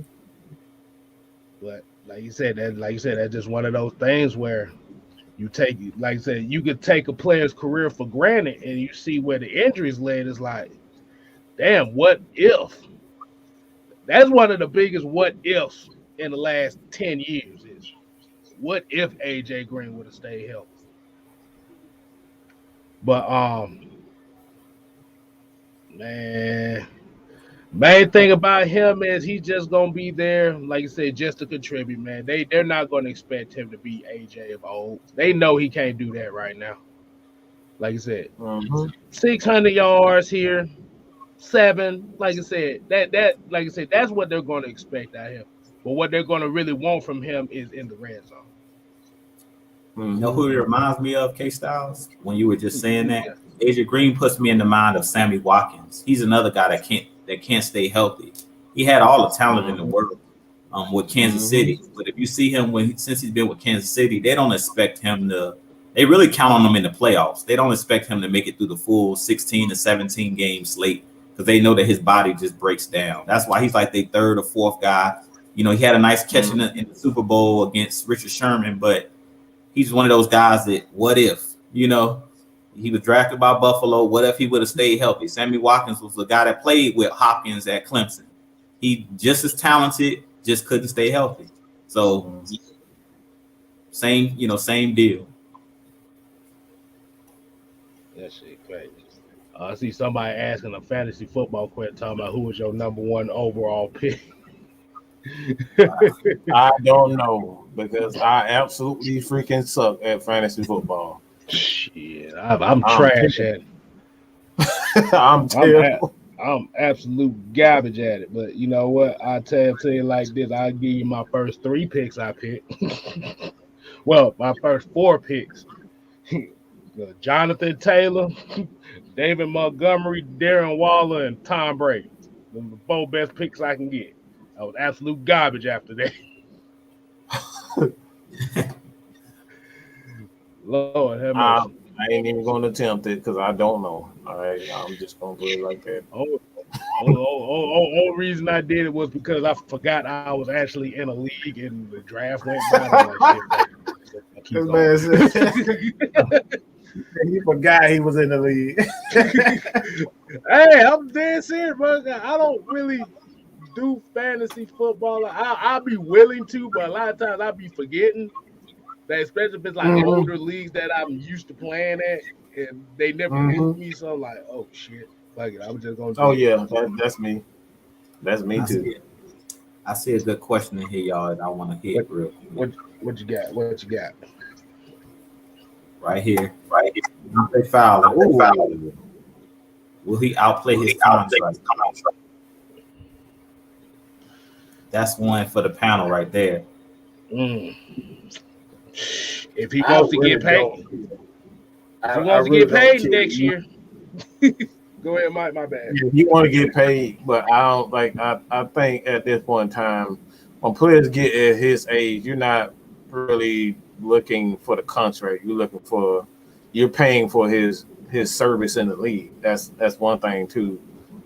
When you're dealing with veteran players in the league, you're paying for their tenure, and he's healthy for the most part. When he is healthy, he can still put up some decent numbers. So it's like I don't really care because at the end of the day, defensively, it's all like you're going to get sacks because the guys around you. You're not unless you are a mega star like Lawrence Taylor, Von Miller.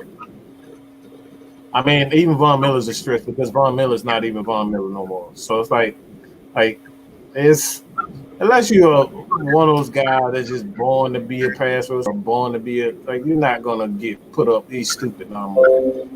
So like me, I honestly don't even care if he lives up to the contract because at this point you just paying for guys' tenure instead of the production. Because most of the time, like even when you re-sign a guy, you'll get them numbers from a Julio just based on having a quarterback like Matt Ryan. So it's like, did we get what we got from Julio? No. Did we get what we got from Devontae Freeman? No. We didn't get our money's worth from Trufant. We didn't get our money's worth from any of the guys. So it's like, that's why I'm not worried about it. I just rather see what we do as a team. So I say no. KStylzz, you want to take it before I take it? Because y'all know Dante Fowler. That's my dog. Y'all don't want to talk about it. That's my dog. I mean, shit. If he wants to get paid, if he wants some more money next year, he's he better outplay his damn contract, because if he don't, boy, this about to be the most money he gonna see for the rest of his damn career. But the issue is going to be with this defense is it's not going to be what, like I said, it's going to be kind of tough, especially to have like one pass rusher to be like super dominant. Especially if he's sending pressure, they're sending pressure from all different angles. Because this is going to be a 3-4 defense, this is going to be a 2-4-5 defense, however the hell y'all want to call it. It's going to be a multifaceted defense. So he's not going to have as many opportunities to really dominate. He's going to have. I'm going to take that back. They're not going to script plays for him to dominate. He's going to have to dominate if he's going to outplay the contract. Because this defense, I'm not expecting one guy to get 16, 17 sacks in this defense. I expect at least 7 people get at least 6 to 7 sacks. Well, 5 sacks. We just put that as a minimum, at least 5 from at least 6 guys. But that's was nicer than I'm going to be KStylzz. Because I'm finna put the pressure on my dog. Y'all know I love me some Dante Fowler. But because I know what he's capable of, yep, they go to alley-oop. I'm finna Blake Griffin this mug like I did earlier. Hey, listen here. Dante Fowler, I'm looking for 10 or more sacks this season. I know a lot of people are saying like numbers, it's not all about numbers, but this is how I feel. If you want to get back to double-digit sacks, this is your chance to do it. Dean Pease is a defensive coordinator that's going to put you in situations where you're going to be mano-a-mano. Because he's blitzing, that means you one-on-one with guys. If you're an elite pass rusher or if you're a guy that gets after the passer, I'm looking for close to 10 sacks. You don't have to necessarily get 10, but you better be in that 6 to 8 range this year. If you want to get paid by anybody, like you were saying, KStylzz, unless you want to be on vet minimums the rest of your life. But if you want to get another decent contract, Dante Fowler has all of the skills as a pass rusher. It's no excuse. Because last year he was injured, and I gave him the excuse because in that soft Dan Quinn scheme, it's not many guys. I don't care who you get that can get 10 sacks. So we know Grady Jarrett in any other scheme, he's getting 10-plus sacks a season. It's about the scheme. So I really think because of this aggressive scheme, Dante Fowler is going to have a lot of one-on-one matchups, especially on 3rd and longs and stuff like that, when he's going to be out there as a specialist, which Vic Beasley ate. As much as we hated on Vic Beasley, the year that Vic Beasley had those 15.5 sacks, when it was 3rd and long, Vic Beasley got home with that athleticism. So I'm not giving Dante Fowler no excuses. I'm looking for 8 to 10 sacks this year from Dante Fowler. If you could do it with the Rams, this is a similar scheme. And from what I'm hearing, the outside linebackers coach is somebody that's coached the greats, the Robert Mathises of the world, the White Freeneys of the world.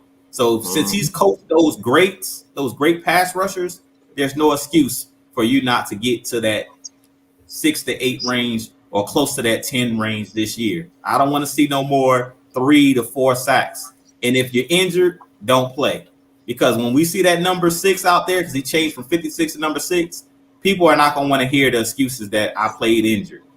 They're just not going to want to hear it because of the contract. So, yeah, I usually don't like to get down on the players and stuff like that. And I still believe in Dante Fowler, but I'm raising the bar as far as my expectations because I know what he's capable of. If you were able to do it with the Rams, this is a similar scheme to what they ran with the Rams when he was with the Rams in that 3-4 set. So he has no excuse not to eat this year because he's going to be in one-on-one situations. This is not going to be that same soft Suki Hana, whatever you want to call bend over defense, as KStylzz called it last year. The bend over defense. There you go. This is going to be a defense where Dean P is going to let you pin your ears back. I never heard Terrell Suggs complain about not being able to rush the passer and not being, given opportunities to be successful. So I'm not giving none of these players that excuse this year because Dean Pease is a proven commodity. He's one of the best defensive coordinators in the game, if not the best. So when you have one of the best and you call yourself one of the best, because Dante Fowler does a lot of talking about he's one of those guys that's about that action. So this season, I'm looking for.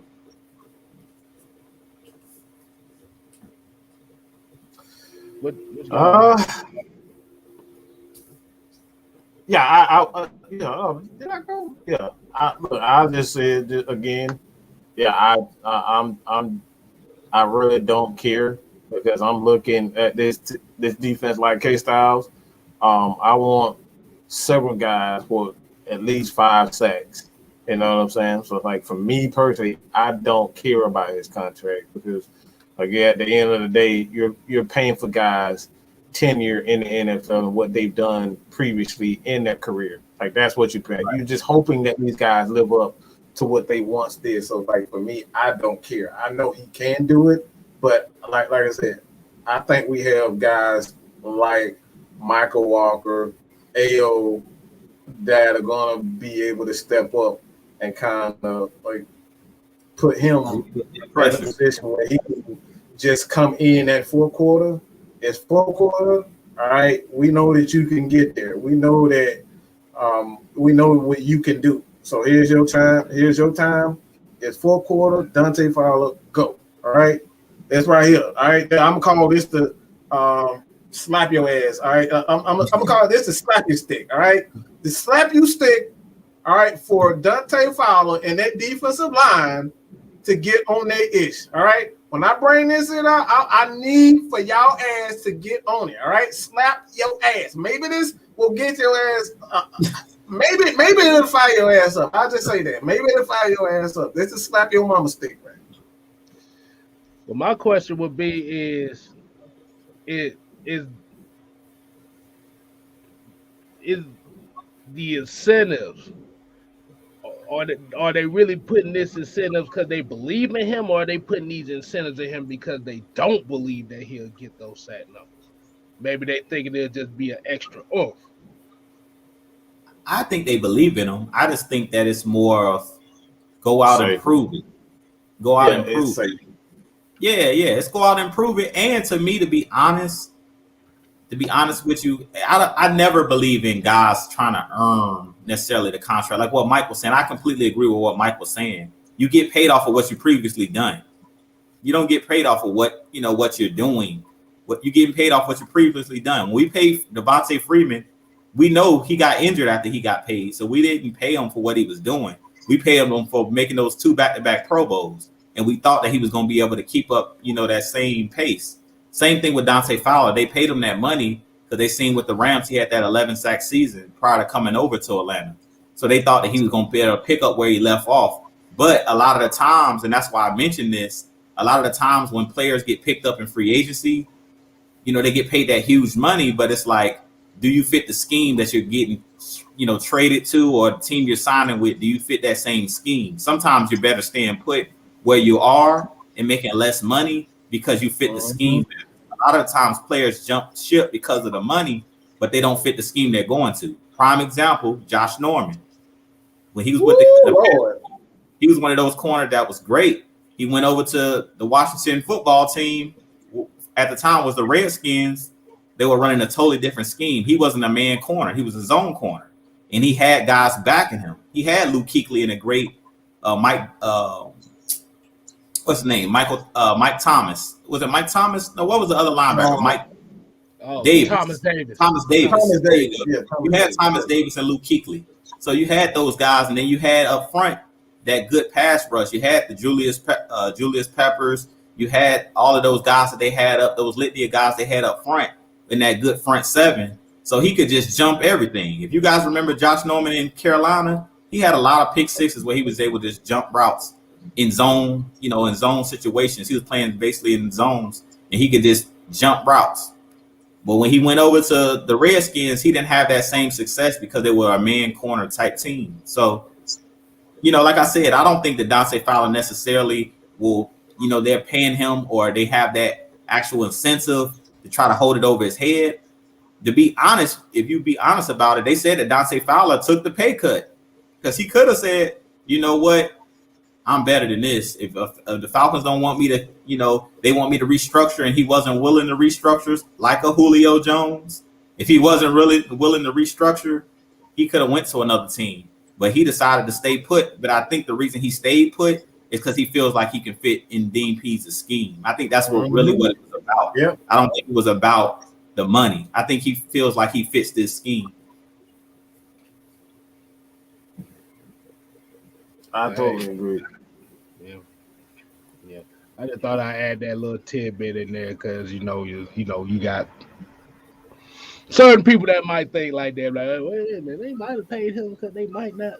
They need an extra flame up his ass to get somewhere. And maybe that might got the slappy stick. Yeah, maybe they ass need the slappy stick. Maybe they need the slappy stick. I don't create another KStylzz, boy. That's my damn problem. Hey, look, I'm about to say, boy, that'd be like a Dazed and Confused. You got the bell. You got the bell. I got the slappy stick. and I got the.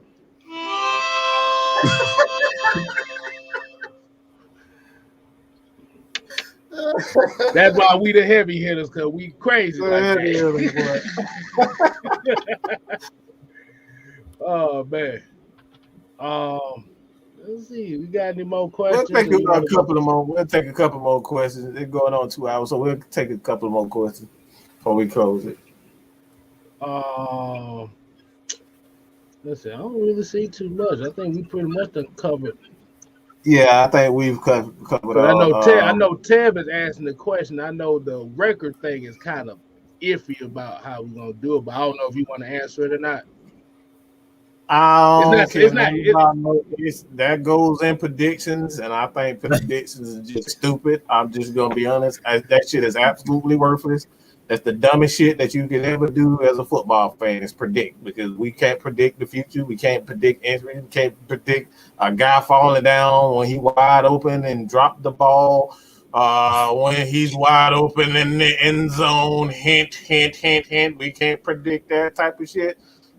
So I'll come down to it, man. I'll say this: the Falcons can't afford to get down 0-3 in the season, because it's gonna bring out that negativity. You gotta play. For me, I'll say this, and I'll kind of take that back just a little bit. The only way the Falcons will survive a 0-3 start is they lose games, where they're in it and they're competitive losses. You know what I mean? Like, they're not embarrassing losses, like you not falling on the ball and special teams. Like, if these are competitive, I think fans will be more reluctant, because we know that it's not a rebuilding, but they're still a young team. You know that these guys still need to be. You need to add a couple of players here and there. So it's like I don't necessarily think that the record matters. I think what matters most for this team is to see that improvement with the coaching staff. I got a question for the panel. If we're not doing records, because we know last year I said we were going 12-4 and we end up going 4-12. So that just goes to show you what prediction gets you.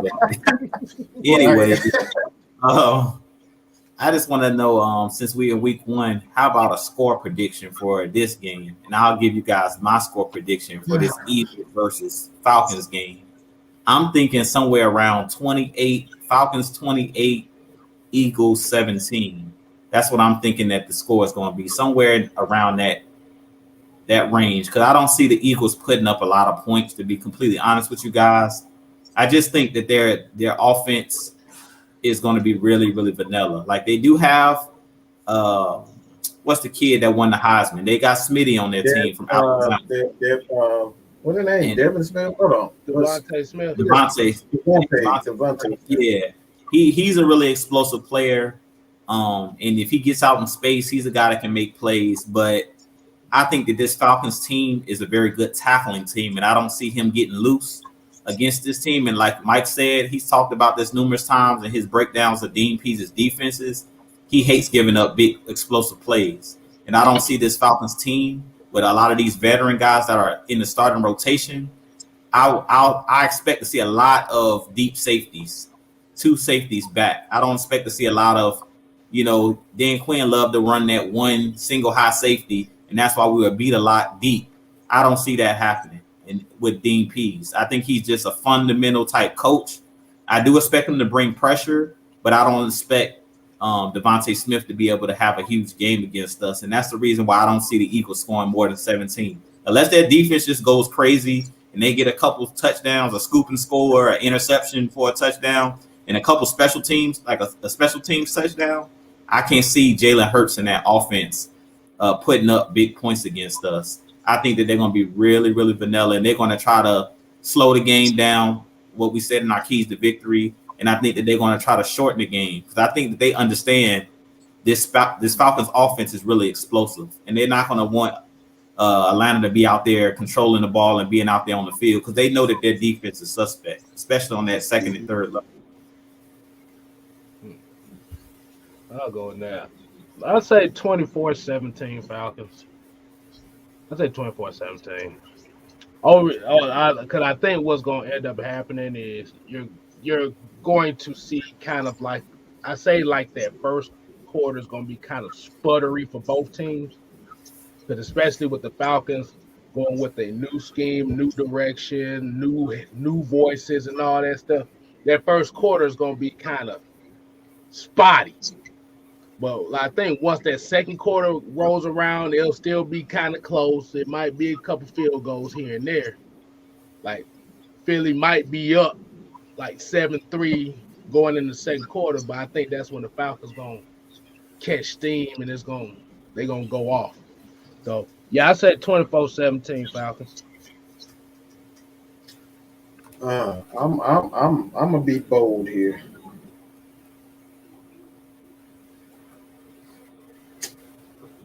And I just think that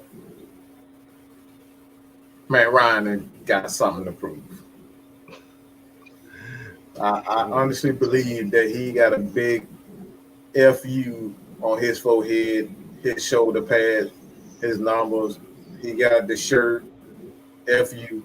He got the shoes, the socks, the shoelaces. He got the glasses with FU on it. That man got FU everywhere. All right. His swagger, you can see it the way he talks. You can see it the way he looking at looking at the reporters.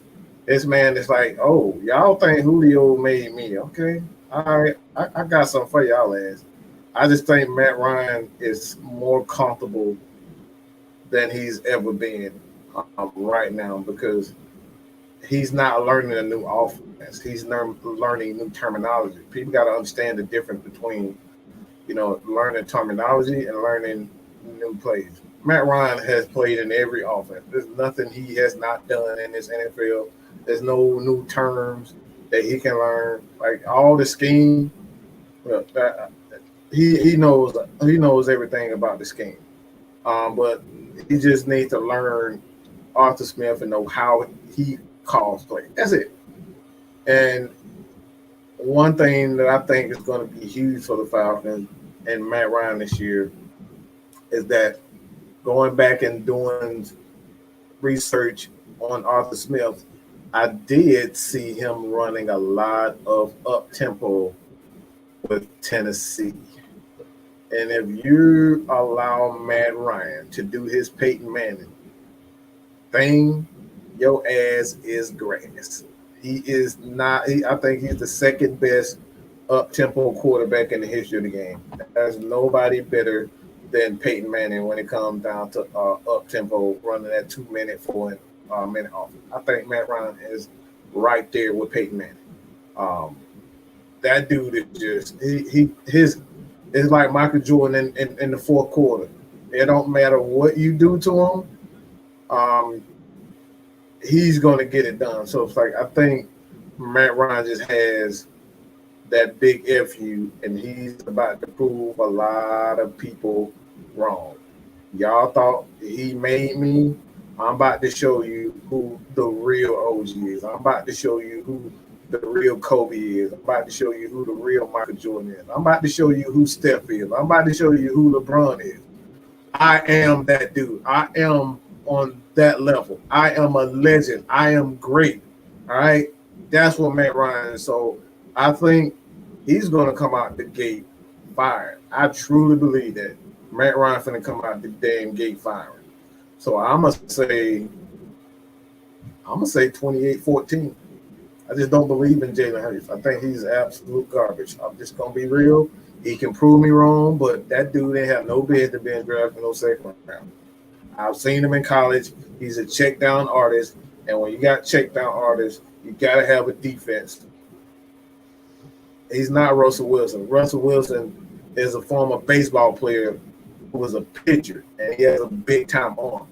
That's not Jalen Hurts. He doesn't have a big time arm like that.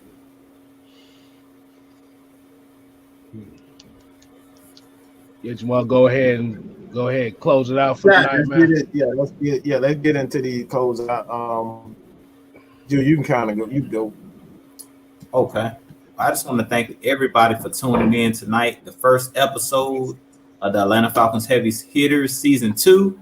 Of course, we get one more regular season game this year, and hopefully we'll have some playoff games this year. Last season didn't turn out the way we wanted it in Season 1, but hopefully y'all get to hear the bell on Sunday, the victory bell, saying that we are 1-0. As Mike was saying, I completely agree with Mike. I feel like this young Falcons team needs to get out to a good start. The last 3 years we've started the season 0-1. I think that it would be very important for this team to get out to a good start, especially because Tampa's coming in week 2. And one thing that winning does is it gives young players confidence. Mm-hmm. Just as well as the fans, it gives us as fans confidence. Those young players that's on this defense and on this offense, when you start to win games, and we have a lot of rookies on this team, your confidence begins to build as you win games because you feel like, okay, the coaches are teaching me the right stuff in practice. Going through those walkthroughs and things of that nature, stuff starts to click with these players. So I think winning is nothing like they always say, nothing cures more than winning. Winning cures all. So I feel like if we start 1-0, that's going to give these guys a lot of confidence. If you start off 0-1 and you lose to a guy like Jalen Hurts, you're going into that second game with Tom Brady coming in and you're on eggshells, especially if you're a young player. Matt Ryan and those guys, they're not phased off of losing because they've seen the ups and the downs. But guys that are like just coming in and this their first rodeo, you want to get off to a fast start. Like Kyle Pitts, he wants to come off humming. That's why I was glad when he did that first little shallow, route in the preseason and he caught it. A lot of the times it's just doing the simple stuff like catching the ball. Because I don't know if you guys have been watching the guy Jamar Chase for the Bengals in preseason. Lord have mercy. Absolutely, yeah. Oh, shit. Yeah. I hate to bring it up because I don't like to talk negatively about players, but I'm just saying he's had a rough preseason. It's because he has all those expectations. It's trying to live up to the expectations. So I hope that Kyle Pitts, gets off to a great start in this game and has a big game, so he'll be prepared going into week 2 where he'll have some confidence about himself. Like, okay, and even if we lose week 1, which I don't see it happening, but if we do lose week 1, like Mike was saying, it has to be a close game. Because if you come out and get obliterated by the Eagles going into week 2 and the defending champs coming in, you're gonna be on panic mode, especially as a young team. Like those rookies, they're gonna be in panic mode. I don't care what Arthur Smith says after the game. I don't care what they say in practice. Those young guys, eyes are gonna be wide if they lose week 1. So we really need to get off to a good start and have a competitive game in week 1. That's gonna be very important. And also with that being said, if you guys haven't hit that like button for us tonight, please go and hit that like button, hit that subscribe button. I'm not too sure if AFN, I don't believe we've hit 2,000 yet, but me, Atlanta Falcons Nation, and on my channel, TalkSports, I think I'm right now at almost 1,400 if I'm not mistaken. But I hadn't been able to put out a lot of content recently. It's been a couple of days since I put out content, but I'm gonna have a lot more content coming for you guys. So definitely hit the like and subscribe button for everybody here on the panel and at AFN, whether it's just KStylzz, who I think just hit you're almost at 500, right, KStylzz? I got a little ways to go, but I'm right around 430. Yeah, I know. Yeah, he did. I know you just hit over 400. So y'all help KStylzz get to 500. Mad Mike, congrats. He just hit 6K and he on the road to 10K. Say, look, I'm trying to catch up to the OG.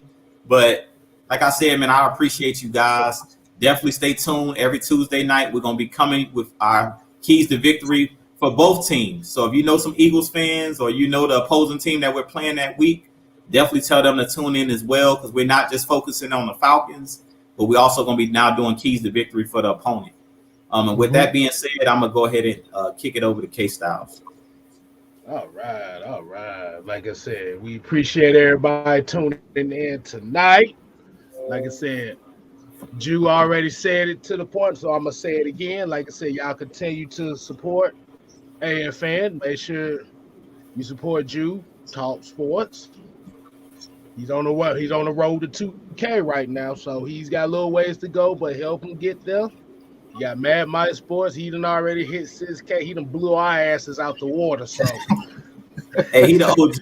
Hey, the OG. He the OG. So if it was the OG done got everybody together. So like I said, we appreciate him for taking us onto this journey as well with him. And like I said, y'all continue to support. I appreciate everybody subscribing, watching the videos, sharing them. Like I said, it's 6-man KStylzz.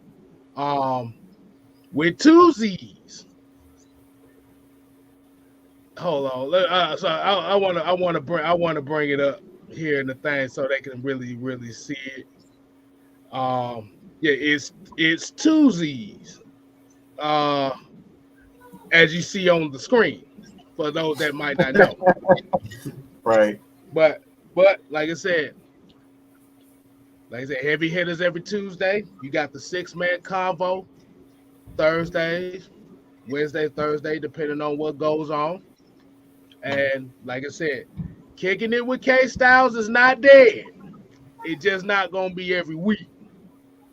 But the concept that I got for that is y'all gonna have to put your seatbelts on for that one. We'll let you know in the future. But let me do this right.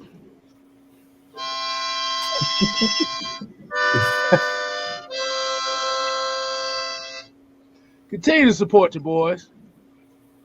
That's all I ask. I thank you.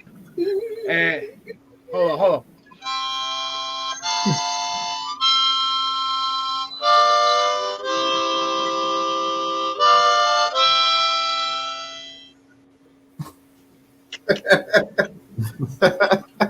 Hey, Mike was the orchestra man. Hey, y'all just got a concert. Boy, y'all just got a concert. Boy, tell everybody. Boy, y'all just got a concert for you. hey, Mike, I got a question. Hey, Mike, I got a question. Are we still gonna do the film study things for this season for him as well? Oh yeah, we can definitely do that. Oh man, yeah, we can definitely do that. Oh my God, I forgot all about that. He just brought some up. Dang, look. Hey, man, we be so busy, man. I forget a lot of stuff. Hey, I'm about to say we can mix it up with the Friday Night Madness. You get 2 shows in one. Oh yeah. That sounds good to me. That sounds good to me. If they like it, hell, I'll do it. It don't matter to me. All right. So the question is for everybody that might be in here, if y'all want the Friday night film study, you put the thumbs up. But let Mike go ahead and close it out for us.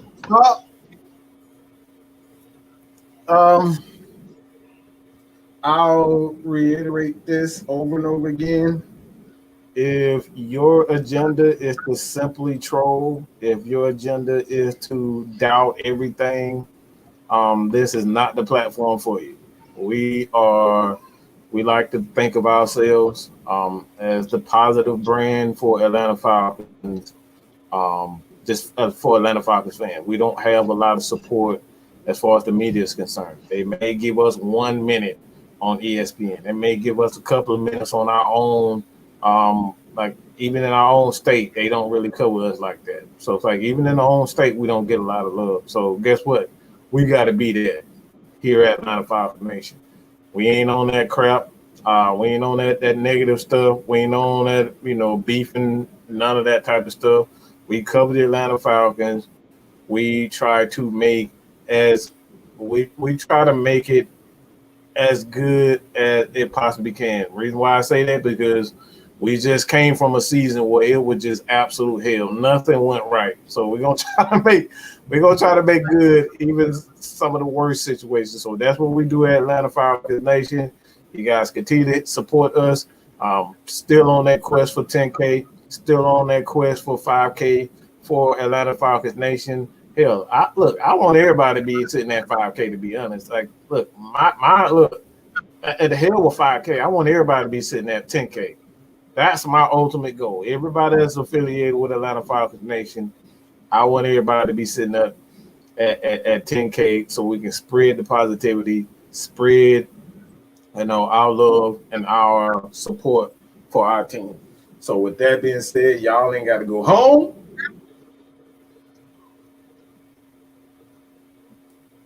Chad Garrison said. Whoa. Yeah, hold on. Go ahead, KStylzz. Damn. It's week one. It's week one. I gotta get my. I see Chad Garrison talk about he made a donation. We didn't even see a damn donation. Oh, I didn't see nothing. Hey, we didn't see Chad. Is it the Cash App or something? I don't see jack shit. Ain't nothing pop up. I was wondering why everybody was getting at it with each other. I'm like, wait, we didn't even get that.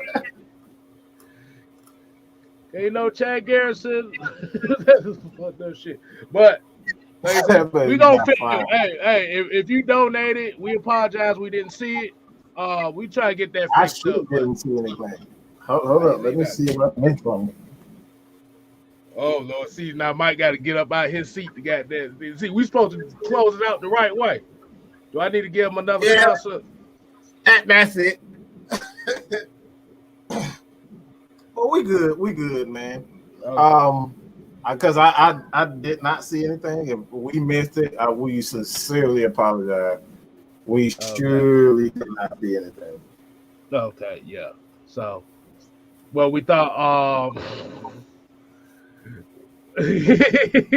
But like I said, what we're gonna say is, AFN, we ain't here to play. We here to stay. You ain't gotta go home. But you gotta get the hell out of here. I do.